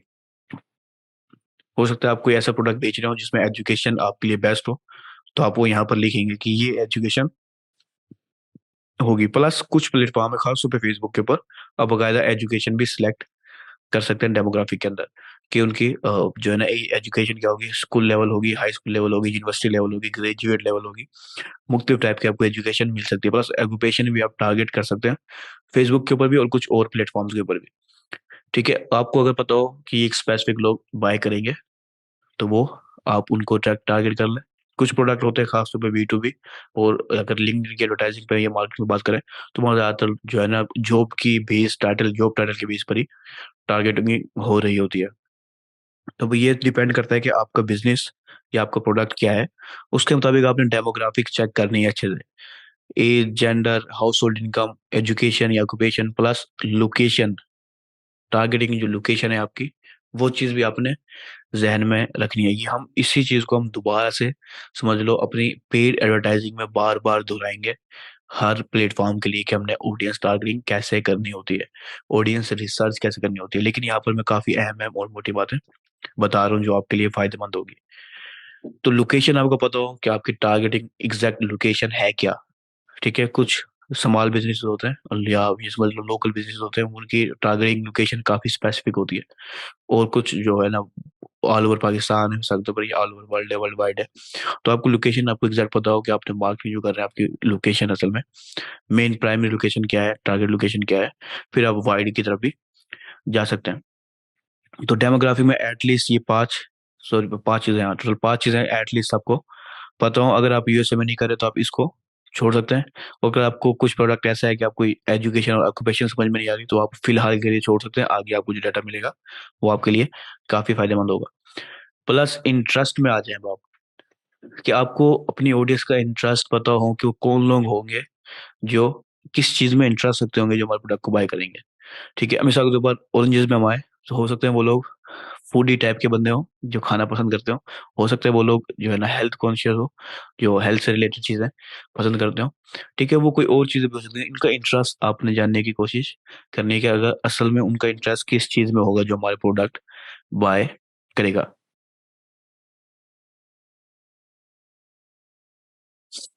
अच्छा, मैं अभी सबके सवालों की तरफ वापस आऊंगा, लेकिन अभी सवालों के से पहले ये चीज, हमारी जो टॉपिक है वो कंप्लीट हो जाए।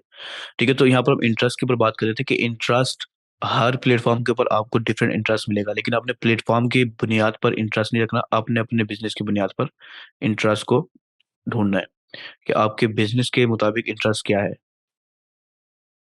ठीक है, आप अपने बिजनेस के मुताबिक यहाँ पर डालेंगे कि ये हमारी टारगेटिंग ऑडियंस है, उसकी ये डेमोग्राफिक्स होगी और ये उसके इंटरेस्ट होंगे। फिर उस इंटरेस्ट जो आपके मुताबिक आपको सही लगता है, उस इंटरेस्ट को देखते हुए आप उस प्लेटफॉर्म के ऊपर जो है ना ऑडियंस की रिसर्च, टारगेटिंग रिसर्च कर सकते हैं।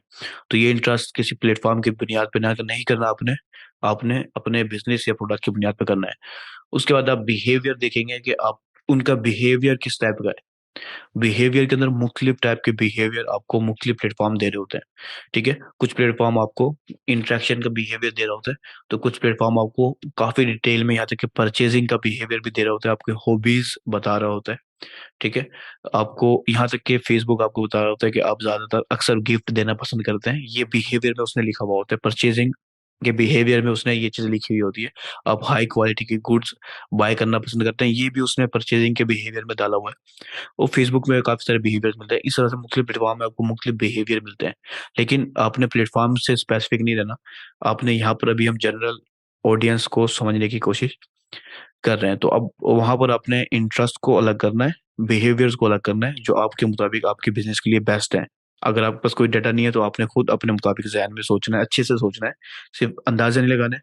कुछ अच्छे अंदाज में सोच लें, उसके बाद आप इंटरेस्ट और बिहेवियर रख दें, उसके बाद उसे टारगेट करें। कुछ दिन बाद आपको चीजें समझ में आ जाएंगी, अगर आपको नहीं पता तो। अगर आपको पता है तो फिर जबरदस्त है, अगर नहीं पता तो आपको थोड़ा सा अंदाजा लगाना पड़ेगा। मिसाल के तौर पर, अब हमें कैसे पता चलता है, कुछ बिजनेसेस होते हैं जिनकी कुछ अच्छी प्रेजेंस होती है, लेकिन वो एक कोई मार्केटर उसको सही से मार्केट नहीं कर पा रहा होता, तो उसके पास डाटा है दिखाने के लिए, आप उस डाटा को समझ के उसकी ऑडियंस रिसर्च को कर सकते हैं। मैं इसलिए आपको बार बार बोलता था एनालिटिक्स, एनालिटिक्स। ठीक है, अब मिसाल के तौर पर आपके पास एक है कि बिल्कुल न्यू बिजनेस है आपका। ठीक है, अब उसके लिए कैसे अपनी ऑडियंस का अंदाजा लगाएंगे, और दूसरा आप देखेंगे कि उनके यहाँ जो है ना, अगर आपका पहले ही ऑनलाइन प्रेजेंस मौजूद है तो उसका डाटा को आप समझने की कोशिश करेंगे। तो मैं अभी यहाँ पर आ जाता हूँ अपने पेज की तरफ।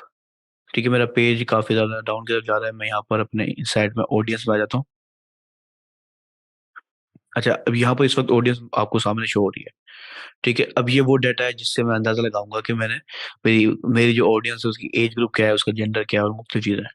ठीक है, तो अब आपके सामने मौजूद है, मिसाल के तौर पर यहाँ पर मैंने देखा कि 85% मैन मैन है जिन्होंने मुझे फॉलो किया हुआ है, और 15% वुमेन है।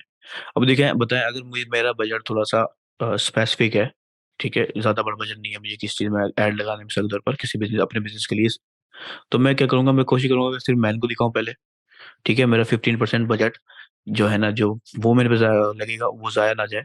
मैं जो, मुझे एक डाटा मुझे सामने मौजूद है मेरे, मैं उससे अपने बजट को बचाने की कोशिश कर सकता हूँ, वरना मैं, अगर बजट ठीक है तो मैं दोनों को जाने दूँ। ठीक है, मुझे बाकी जब रिजल्ट, एडवर्टाइजिंग का रिजल्ट आएगा तो मुझे समझ में आ जाएगी कि मेन बाय कर रहे हैं या फीमेल बाय कर रही है, वो आपको समझ में आ जाएगी, अगर बजट आपको बेस्ट है। अगर आपको बजट की कुछ लिमिटेशन है तो अब आप एक प्राइमरी ऑडियंस बना लें जो स्पेसिफिक आपके मुताबिक द बेस्ट ऑडियंस हो उस प्रोडक्ट या बिजनेस के लिए, आपके लिए। ठीक है, अब यहाँ पर मुझे जेंडर के साथ साथ एज भी पता चल रही है कि यहाँ पर ज्यादातर 18 साल से लेकर ये समझ लें कि 44 साल के लोग ज्यादातर मौजूद हैं, एक बड़ी तादाद मौजूद है। तो अब मैं क्या करूंगा, अपना बजट पहले इन इस एज ग्रुप को और फिर सिर्फ मेल को टारगेट कर दूंगा। ठीक है, मेरी ऑडियंस कम हो जाएगी, मेरा बजट ज्यादा ऑडियंस पर रखने के बजाय उस स्पेसिफिक ऑडियंस में ज्यादा लगेगा, जो मेरी जो है ना, एक समझ लो एक टारगेटेड ऑडियंस हो सकती है। तो अगर आपके पास डाटा है तो आप उस डाटा से मदद लें, अगर आपके पास डाटा नहीं है तो फिर आपने थोड़ी सी मेहनत करनी है। तो अब यहाँ पर मैं थोड़ा और नहीं चाहता हूँ, तो मुझे कुछ टॉप सिटीज भी बता रहा है जहाँ पर ज्यादातर लोग मुझे फॉलो करते हैं। तो अब मैं इन टॉप सिटीज को भी ध्यान में रख सकता हूँ कि इन सिटीज से ज्यादातर लोग मुझे फॉलो कर रहे हैं, तो मैं पहले एड्स पाकिस्तान में, वो पूरे पाकिस्तान में ऐड दिखा दूँ, जैसे इन्हीं सिटीज में ऐड दिखा देता हूँ पहले। ठीक है, तो ये चीजें हैं जो आपको काफी सारी पता चली होती है फेसबुक में। वैसे अब आपको काफी लिमिटेशन मिल गई है, वरना पहले इससे ज्यादा डाटा आपके पास होता था। अब बात यहाँ पर आ रही है कि आपके पास अब डाटा नहीं है, बिल्कुल न्यू बिजनेस है आपका, तो अब यहाँ पर आपको एक और ऑप्शन नजर आता है, पोटेंशियल ऑडियंस का। अब इस पोटेंशियल ऑडियंस पे क्लिक करें, ये आपकी वर्ल्ड पाकिस्तान भर की ऑडियंस आपको दिखा रहा है। ठीक है, अब यहाँ पर दो फिल्टर सिलेक्ट होने के बाद आपकी जो ऑडियंस बन रही है वो 43 मिलियन है। ठीक है, अब ये वो लोग हैं पाकिस्तान में 81% मेल फेसबुक यूजर है, और 18% जो है ना वुमेन या फीमेल यूजर है। ये फिल्टर लगा हुआ है इस वजह से, वरना ये 60+ मिलियन है। तो यहाँ पर आपको टॉप सिटीज भी नजर आ रही हैं, टॉप कंट्रीज नजर आ रही हैं, टॉप पेजेस नजर आ रहे हैं आपके ऑडियंस के। चलिए मैं यहाँ पर थोड़ा और डिटेल में आता हूँ। यहाँ पर फिल्टर का ऑप्शन आपको नजर आ रहा है, इस पर आप क्लिक करें। तो यहाँ पर अब आप location wise, age wise, gender wise, interest wise अपनी ऑडियंस को ढूंढ सकते हैं। ठीक है, मिसाल के तौर पर मैंने यहाँ किया पाकिस्तान, मैं लिख देता हूँ एक बार, पाकिस्तान। ठीक है, अब मैंने इसको सर्च कर लिया, अब ये एक और फिल्टर लग गया। अब यहाँ पर ऑडियंस मेरी वही है क्योंकि पाकिस्तान पहले भी सिलेक्ट था। अब यहाँ पर मैंने क्या किया कि मैंने इंटरेस्ट देख रहा हूँ, मैंने ऑडियंस को बिल्कुल भी नहीं छेड़ा, मैं सिर्फ इंटरेस्ट की तरफ आ रहा हूँ। ठीक है, पाकिस्तान मैंने जानबूझ के इसलिए डाला है ताकि जो मुझे यहाँ पर डाटा नजर आए वो पाकिस्तान का नजर आए। अब मैं इंटरेस्ट को ही देख रहा हूँ। मिसाल के तौर पर मैं वॉचेस की तरफ देखता हूँ। वॉच यहाँ पर आपको एसेसरीज नजर आ रही हैं, इसमें एप्पल वॉच और दूसरी वॉचेस भी हैं, लेकिन मैं सिर्फ वॉच को देख रहा हूँ जो कि एक जनरल कैटेगरी भी हो सकती है। तो अब यहाँ देखें कि मैंने इसको अभी फिलहाल क्लोज कर देता हूँ। अब आप देखें पाकिस्तान के अंदर टोटल 12 मिलियन, 10 मिलियन से लेकर 12 मिलियन तक की ऑडियंस इस वक्त आपको मौजूद है जो वॉच में इंटरेस्ट रखती है। उस वॉच में इंटरेस्ट रखने वाली ज्यादातर कौन है? मेल, मेन है। ठीक है, तो अब एक बड़ी तादाद अगर उसको इंटरेस्ट रखती है तो मैं कहूँ क्या करूंगा, अगर मेरी खास में प्रोडक्ट भी मेल की यानी कि वॉचेस जो है वो मैन के लिए हैं, तो मैं उसी को टारगेट करूंगा। ठीक है, फीमेल को मैं हटा दूंगा। मेरा बजट एक जो वहां पर स्पेंड हो रहा था वो बच जाएगा, और वो भी सिर्फ मेल की तरफ स्पेंड होगा। तो ये आपने देखना है। प्लस मैं यहाँ पर टॉप सिटीज देख सकता हूँ जहां पर इंटरेस्ट वाले ज्यादा हैं, कराची है। मेरा बजट थोड़ा सा और कम है, मैंने सिर्फ कराची के ऊपर ऐड लगा दिया। ठीक है, मैंने सिर्फ लाहौर में लगा दिया। ये टॉप, ये 10 आपको नजर आ रहे हैं सिटीज में, इन 10 सिटीज को मैंने सेलेक्ट कर लिया और इसमें अपना ऐड लगा दिया पूरे पाकिस्तान में चलाने की बजाय। तो अब मैं ये सब चीजें देख सकता हूँ कि मेरी टारगेट ऑडियंस असल में है क्या, मेरा बजट क्या है, लोकेशन क्या है, डेमोग्राफिक्स क्या है। ये सब चीजें आप पहले सोचेंगे, मार्केटिंग आपके ऑर्गेनिक हो या फिर पेड हो, आपने ये चीजें पहले ही जहन में रखनी है। प्लस आपको यहाँ पर देखिए कुछ पेजेस भी नजर आ रही हैं जो इस इंटरेस्ट वाले लोग फॉलो करते हैं। ठीक है, ज्यादातर इसमें यही पेज नजर आ रहे होते हैं, ARY, Imran Khan, Express News वगैरह वगैरह वगैरह। इससे आप अपने लोग, अपने जो फॉलोअर्स हैं, जिन लोगों को आप ऑडियंस को टारगेट करना चाहते हैं, उनकी मिजाज भी समझ में आ जाएगा। ठीक है, तो बहरहाल यहाँ पर आपको अपनी ऑडियंस नजर आ रही है, करंट ऑडियंस में, और ये पोटेंशियल ऑडियंस जिससे मैं आप जाके, अगर आपके पास कोई ऑडियंस नहीं है, कोई डाटा नहीं है, तो आप थोड़ा बहुत ही अंदाजा यहाँ से मिल जाएगा आपको। ठीक है, और ये काफी हद तक जबरदस्त होता है अगर आप देखना चाहें। तो इसलिए आप इससे भी थोड़ा सा फायदा ले सकते हैं और अपनी ऑडियंस को थोड़ा सा डाल सकते हैं। और अगर आपको कहीं से भी समझ में नहीं आ रही तो आप अपने मुताबिक पहले डाल लें, जो आपके मुताबिक बेस्ट से बेस्ट है। ठीक है, अपने एक्सपीरियंस को लें कि आपकी टारगेट ऑडियंस असल में क्या हो सकती है। ठीक है, तो अब उसको ध्यान में रखते हुए आप यहाँ पर पहले आपने अपने प्रोडक्ट को देखा, उसकी फीचर्स और बेनिफिट्स को देखते हुए आपने यहाँ पर नीड्स लिख लिया कि आखिर क्यों आपके प्रोडक्ट को आप कोई भी पर्सन बाय करेगा, क्या जरूरत है उन्हें आपके प्रोडक्ट को बाय करने के लिए। ये थोड़ा सा आपको समझना होगा और अपने यहाँ पर लिख देना है। उसके बाद आप आगे एज लिखें, जेंडर लिखें, हाउस होल्ड इनकम लिखें, एजुकेशन और मुख्य चीजें यहाँ पर डालें, इंटरेस्ट डालें, बिहेवियर डालें। यहाँ पर आप अपने कस्टमर की पिक्चर भी डाल सकते हैं।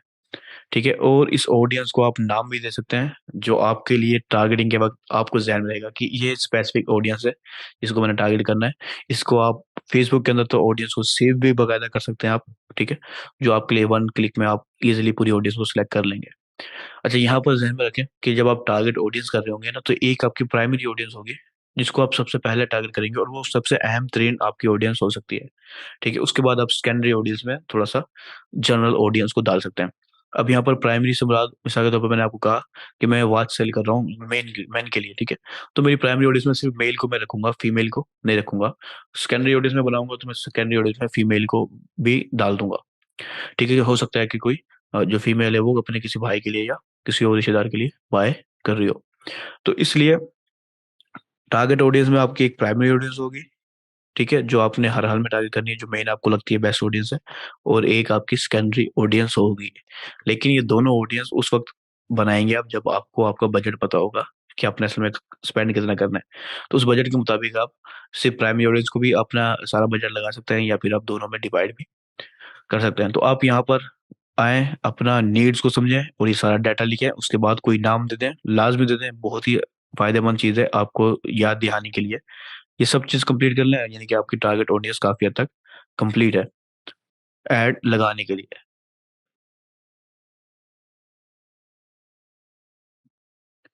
देखिए, मैंने अभी आपको बताया कि आपने अगर जानना है कि आपके ऑडियंस के लिए, आपकी प्रोडक्ट के लिए ये ऑडियंस बेस्ट है, तो आपको पहले अपने प्रोडक्ट का पता होना होगा कि आपका जो प्रोडक्ट है उसकी क्या फीचर्स हैं। ठीक है, प्रोडक्ट के फीचर्स होते हैं, हर प्रोडक्ट के होते हैं। उस फीचर्स को बेनिफिट्स में कन्वर्ट करते हैं। ठीक है, उस बेनिफिट्स में कन्वर्ट किया, अब आपको पता है कि ये बेनिफिट्स मिलेंगे, तो कौन लोग हैं जो ये बेनिफिट्स हासिल करना चाहते हैं, ये आपको पता होना चाहिए फिर। अब बिजनेस कोई भी हो, फीचर से प्रोडक्ट के बेनिफिट में तब्दील किया, उस बेनिफिट को अंदाजा लगाते हुए आप अपने ऑडियंस की तरफ आ सकते हैं। ठीक है, तो अब ऑडियंस बड़ी आसानी से समझ में आ जाती है, बिल्कुल एग्जैक्ट नहीं आती समझ, लेकिन आ जाती है समझ।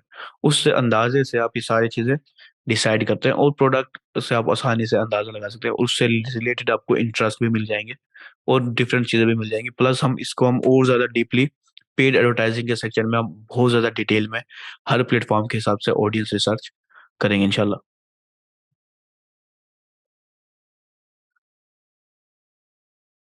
देखिए, यहाँ पर भी सवाल किसी ने पूछा और जवाब दिया, किसी ने स्टूडेंट ने, बहुत अच्छी बात से जवाब दिया आपने।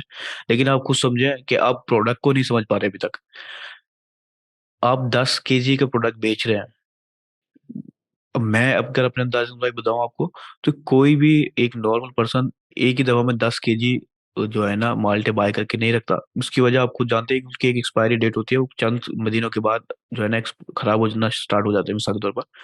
तो कौन ऐसे लोग हैं जो बाय करेंगे, ये चीज आपको समझने की जरूरत है। हेल्थ कॉन्शियस लोग आपके माल्टे बाय करेंगे। उनको मैंने आपको बताया कि अब माल्टे एक ऐसा प्रोडक्ट है जो इजीली हर जगह अवेलेबल है। वो क्या चीज है जो वो उनको बाय करने में मजबूर करेगी, ये चीज अगर समझ गए आप, तो आप किसी को भी बेच देंगे। ठीक है, तो पहले आप अपने प्रोडक्ट को समझने की कोशिश करें। जो चीज इजीली अवेलेबल है, ठीक है, वो आपकी आखिर क्यों आपसे ऑनलाइन बाय करें। ठीक है, ये चीज को जरा गौर करें आप अपने बिजनेस के अंदर। हर किसी का बिजनेस डिफरेंट होता है, तो आपने उस डिफरेंट चीज को समझने की कोशिश करनी है आपके बिजनेस के अंदर।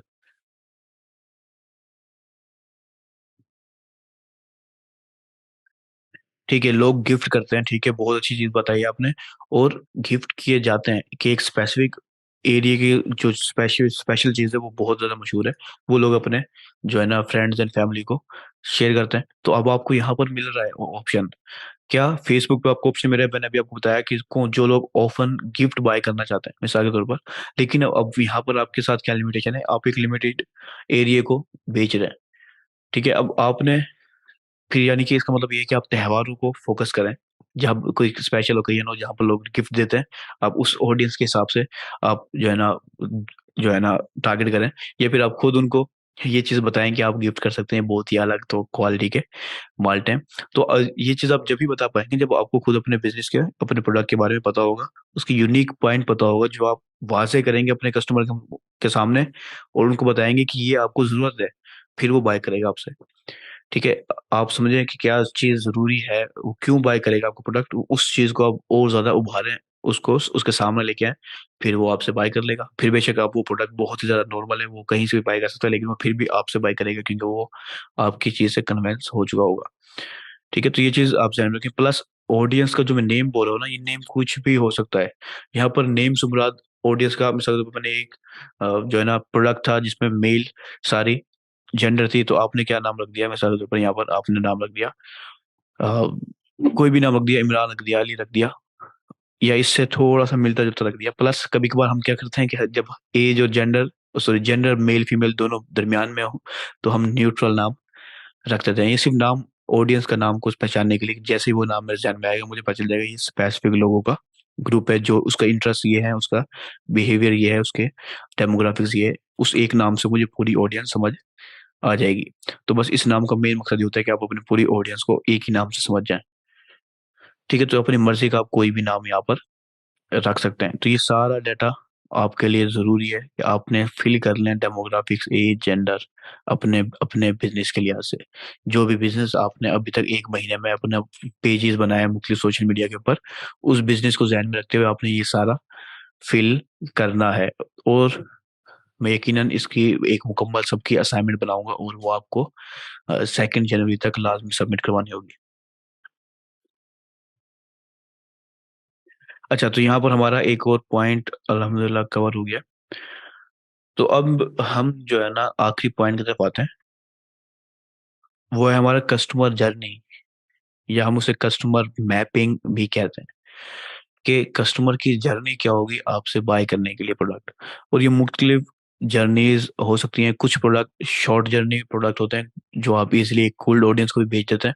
कुछ प्रोडक्ट जैसे हाई हाई सेलिंग प्रोडक्ट है, हाई प्राइस प्रोडक्ट है, जैसे हाई टिकर प्रोडक्ट भी कहते हैं हम, वो उनकी कस्टमर जर्नी थोड़ी सी ज़्यादा बड़ी होती है। तो आपने समझना होता है कि आपके कस्टमर की जो है ना कस्टमर जर्नी क्या है, उसकी आपने मुकम्मल मैपिंग करनी होती है। तो वो भी हम अपने नेक्स्ट टेम्पलेट में देखते हैं।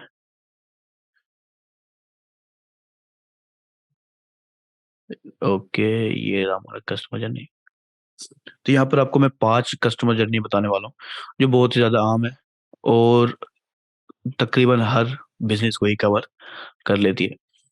तो customer journey is a visual representation of a customers experience with your company. ये एक एक्सपीरियंस है जो कस्टमर को मिल रहा होता है आपके कंपनी से। मिसाल के तौर पर, सबसे पहला स्टेज जब आप बिल्कुल न्यू बिजनेस है आपका, कस्टमर्स कोई भी नहीं जानता आपके प्रोडक्ट के बारे में, आपके बिजनेस के बारे में, आपके स्टोर के बारे में, कंपनी के बारे में या ब्रांड के बारे में, किसी को भी कुछ नहीं पता। तो पहले ही जो स्टेज आती है वो अवेयरनेस की है। अच्छा, यहाँ पर एक चीज ध्यान में रखें। मेरे मुराद यहाँ पर ये नहीं कि आप जाके अवेयरनेस का ऐड चलाना स्टार्ट कर दें, ठीक है। मैं सिर्फ आपको समझा रहा हूँ कि जर्नी क्या होती है। एक पर्सन के सामने पहली दफा आपका ऐड आया है, वो अवेयरनेस के लिए आपके मेन काम कर रहे हैं कि अब उस पर्सन को अवेयरनेस मिली है आपके प्रोडक्ट के बारे में। अच्छा, ये प्रोडक्ट भी होता है, अच्छा जी ठीक है, ये बिजनेस भी मौजूद है, ये ब्रांड है, ये कंपनी है, ये अवेयरनेस मिल रही है उसको पहले। तो पहली जो स्टेज है वो है अवेयरनेस की। ठीक है, कि आपके कस्टमर को अवेयरनेस मिल रही है। प्लस उसके बाद एक और स्टेज आती है, वो आती है इंटरेस्ट की। ठीक है, पहले उसे अवेयरनेस मिली आपके प्रोडक्ट और आपके बिजनेस की, फिर उसका थोड़ा सा इंटरेस्ट बिल्ड हुआ, बिल्ड किया हुआ या फिर हमने बिल्ड किया। ठीक है, फिर उसकी डिजायर क्रिएट हुई। डिजायर से मुराद है कि उसको उस चीज प्रोडक्ट या बाय करने के लिए उसकी जरूरत सी समझ में आ रही है, जरूरत पैदा हो रही है, डिजायर पैदा हो रही है।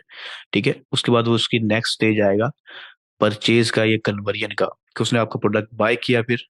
ठीक है, और उसके बाद बाय करने के बाद एक और स्टेज आता है, उसे कहते हैं हम एडवोकेसी।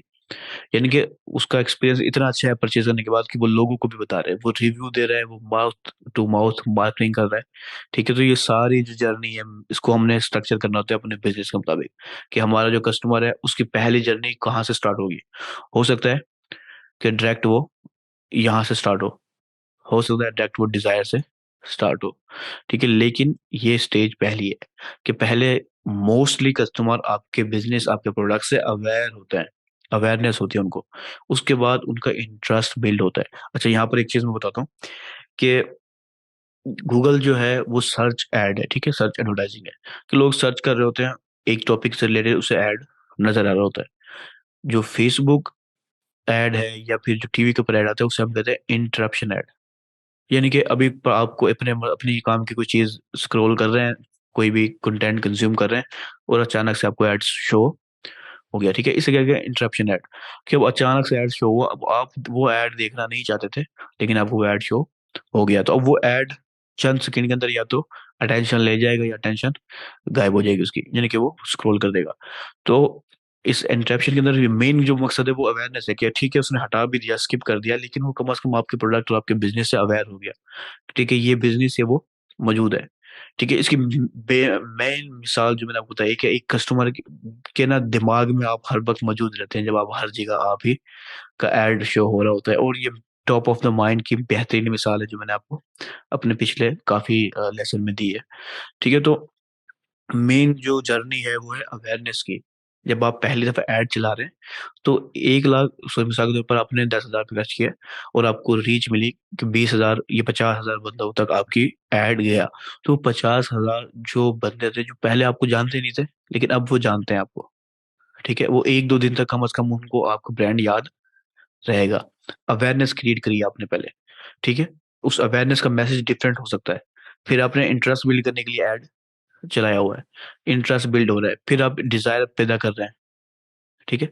अब इंटरेस्ट बिल्ड कैसे हो रहा है, मिसाल के ऊपर उसने एक ऐड देखा, कोई भी ऐड हो सकता है वो किसी भी कंपनी का, उसका इंटरेस्ट थोड़ा सा बिल्ड हुआ, उसने जाके उसकी वेबसाइट को विजिट कर लिया, या फिर जो है ना वो उससे रिलेटेड पेजेस को या किसी चीज को लाइक कर कर रहा है वो, ठीक है।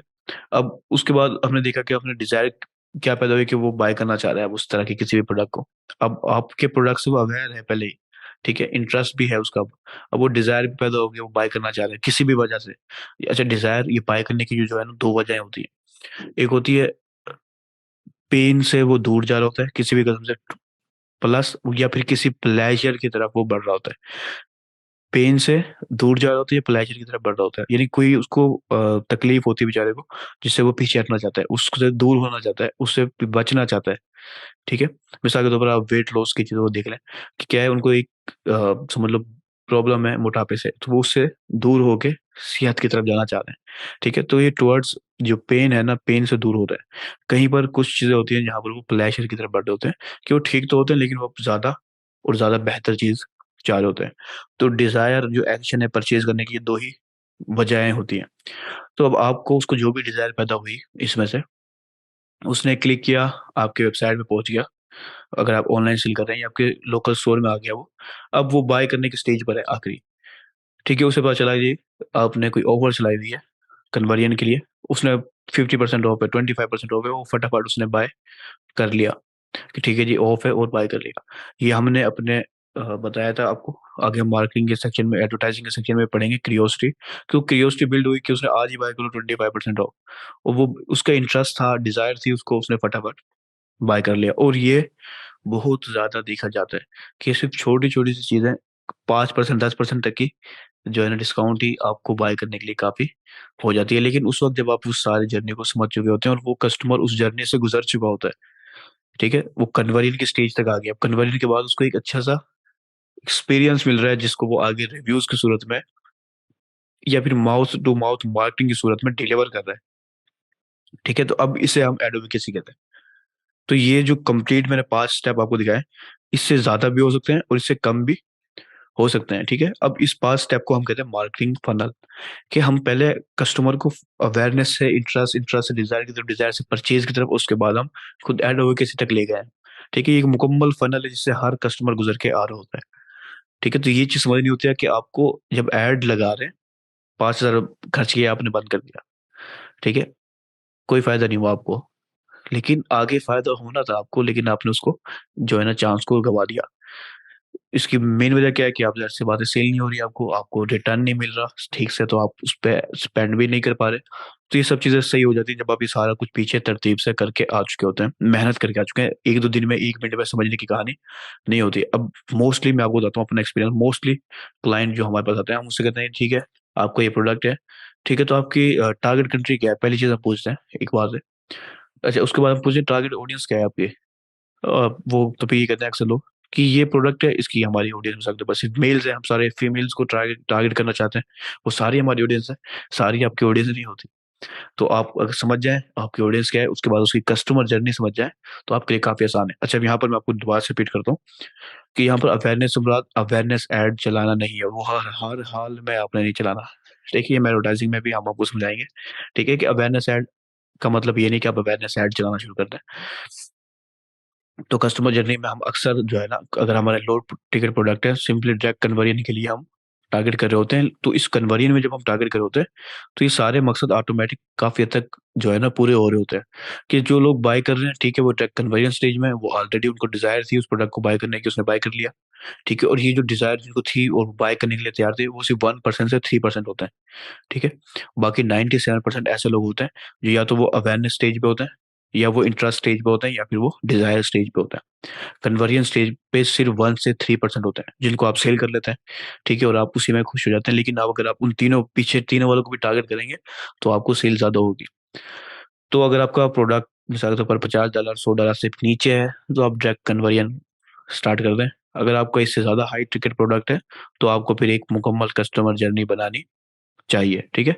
इस चीज को ध्यान में रखें आप कि जब प्रोडक्ट की जब कॉस्ट ज्यादा हो तो फिर आपको जर्नी भी, कस्टमर जर्नी भी थोड़ी ज्यादा इस्तेमाल करनी पड़ती है।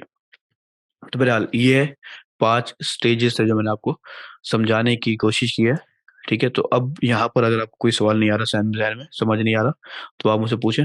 इसके अलावा वो ये 4 से 5 पॉइंट हमने अभी तक देखे हैं, उनमें से किसी में भी कोई चीज़ समझ में नहीं आई आपको, तो आप मुझसे पूछ लें, ताकि हम इंशाल्लाह इस लेसन को हम कंप्लीट कर देंगे, फिर हम नेक्स्ट की तरफ, कल की तरफ आएंगे। कल हम बात करेंगे कंटेंट क्रिएशन की सारी। लेकिन अभी ये समझना बहुत ज़रूरी है कि ये चीज़ पता होगी तो ही आप आगे कंटेंट क्रिएट कर पाएंगे। अगर आपको अपने ऑडियंस का नहीं पता, अपने जो है ना अवेयरनेस, उसका कस्टमर जर्नी का नहीं पता, अपने स्मार्ट गोल्स और केपीआईज का नहीं पता, आप कंटेंट क्रिएट सही से नहीं कर पाएंगे। सिर्फ पोस्टों को क्रिएट करना कंटेंट क्रिएशन नहीं है। आपके पास एक पूरा एक मुकम्मल लॉजिक होना चाहिए कि क्यों आप वो पोस्ट क्रिएट कर रहे हैं, उसकी क्या वजह है। तो बहरहाल वो हम इंशाल्लाह अपने नेक्स्ट लेसन में देखेंगे, लेकिन ये लेसन बहुत ज़्यादा ज़रूरी है। दरमियान में फ्राइडे आ रहे हैं, तो आपने ये बहुत ही ज़्यादा अहमियत के साथ इन सारी चीज़ों को पूरा करना है। देखिए, कस्टमर जर्नी का मैंने एक मुकम्मल आपको ओवरव्यू वैसे बताया है अभी, कि हर पर्सन जो होता है ना, ये हमने आपको कीवर्ड रिसर्च के दौरान भी अपने पिछले लेसन में बताया कि जब आप कोई चीज सर्च कर रहे होते हैं ना, तो आपकी एक पीछे एक सर्च इंटेंट होता है, एक आपकी क्यूरी होती है, जिससे अंदाजा हो रहा होता है कि आप किस स्टेज पर हैं। कुछ लोग होते हैं इंफॉर्मेशनल में, जिसे हम अवेयरनेस स्टेज वो निकलेगी वैसे। वो उस मतलब अवेयरनेस तो ऐसे वो ठंडे लोग हैं बिल्कुल, उन्हें पता ही नहीं है कि हमें जरूरी, हमें वो प्रोडक्ट चाहिए भी नहीं चाहिए। तो अब आपने एक सर्च कर रहे हैं, सर्च पर बेस्ट वॉचेज, मैं वॉचेज को ध्यान में ले रहा हूँ, बेस्ट वॉचेज, ठीक है, या स्मार्ट वॉच के बारे में, व्हाट इज स्मार्ट वॉच, या इस तरह की कोई भी चीज, खास तौर पर डब्ल्यू की फैमिली, अगर हम सर्चेज में आए, तो वो ऐसे कीवर्ड्स होते हैं जो इंफॉर्मेशनल कीवर्ड्स कहलाते हैं। उससे हमें उनका जो है ना इंटेंट समझ में आ रहा है कि वो जो है ना इंटरेस्ट रखते हैं, वो कोई चीज ढूंढ रहे हैं, वो बाय करना नहीं चाह रहे। अभी बहुत कम लोग उसमें से बाय करना चाहते हैं, एक बड़ी तादाद है जो इन्फॉर्मेशन ले रही है कि क्या चीज सही है, क्या चीज गलत है, ठीक है। तो उसे हम इंटरेस्ट फेज में या डिजायर फेज में रखते हैं, कि उन्हें कोई ना कोई डिजायर है, वो बाय करना चाहते हैं, लेकिन क्या बाय करना है उन्हें पता नहीं है, ठीक है। इंटरेस्ट फेज में अचानक से हमारा एड शो हो गया, वो थोड़ा सा इंटरेस्ट रखते हैं, हमारा एड शो हुआ जो उसके मुताबिक था, उसको एक अच्छी ऑफर मिल रही थी, उसने बाय कर लिया फौरन, ठीक है। तो कस्टमर जर्नी कोई भी हो सकती है ऐसी, कि जो इंटरेस्ट से लेकर, जैसे मैंने आपको कहा कि आपके अगर प्रोडक्ट कम है, यानी कि थोड़ा लो कॉस्ट है, तो आप डायरेक्ट कन्वर्जन ऐड चला रहे हैं, तो आपको ये सारी जर्नी कंप्लीट हो रही है, कि पहला पर्सन आपको जानता ही नहीं था, लेकिन अब आप उसने ऐड देखा आपका, उसको आपका जो है ना पता चल गया आपकी कंपनी का, आपके प्रोडक्ट का। फिर कुछ लोग हैं जो आपकी वेबसाइट पे क्लिक करके आपकी वेबसाइट पे पहुंच गए, उसमें से सिर्फ 1 से 3% ही कन्वर्ट होंगे, बाकी 97% तो वापस चले गए। लेकिन वो वापस चले जाने के बावजूद भी आपके प्रोडक्ट को, आपके बिजनेस को जान गए, उसमें इंटरेस्ट रखते थे वो लोग, डिजायर थी उनमें। या फिर हो सकता है कि उन्हें इंटरेस्ट होता, डिजायर अभी नहीं थी, या फिर वो किसी भी वजह से वापस चले गए, फिर आपने उनको दोबारा से ऐड दिखाया, रीटारगेट कर दिया, एक मिसाल दे रहा हूँ आपको, कि रीटारगेट कर दिया, अब उनको डिजायर पैदा हुई, आपकी एक आपने एक अच्छी ऑफर उनको दे दी, 50% ऑफ या 25% ऑफ, जो भी आपकी डिस्काउंट था, वो उन्होंने फौरन बाय कर लिया। ये कस्टमर जर्नी है एक मुकम्मल, कि पहले उन्होंने सिर्फ आपके प्रोडक्ट के बारे में जाना, आपके कस्टमर के बारे में, आपके बिजनेस के बारे में जाना, फिर उसने थोड़ा सा इंटरेस्ट पैदा हुआ, वो आपकी वेबसाइट पे गए, डिजायर पैदा हुई, फिर उन्होंने अचानक आपको कोई ऐड देखा, उसने बाय कर लिया। तो ये सारी कस्टमर जर्नी है, जो अवेयरनेस से स्टार्ट होती है और एडवोकेसी तक जाती है, कि परचेज करने के बाद आपका क्या एक्सपीरियंस है, वो लोगों को आप बता रहे होते हैं, ठीक है। और ये बहुत ज्यादा आम है कि यार ये मैंने प्रोडक्ट बाय किया और ये ऐसा था, और खास तौर पे जो बैड एक्सपीरियंस होता है, वो तो बहुत ही ज्यादा अच्छे अंदाज में बताया जाता है, वर्ल्ड वाइड ये सब चलता है। तो ये 5 स्टेजेस हैं जो हर कंपनी, हर प्रोडक्ट, हर बिजनेस को फेस करनी पड़ती है तकरीबन, ठीक है।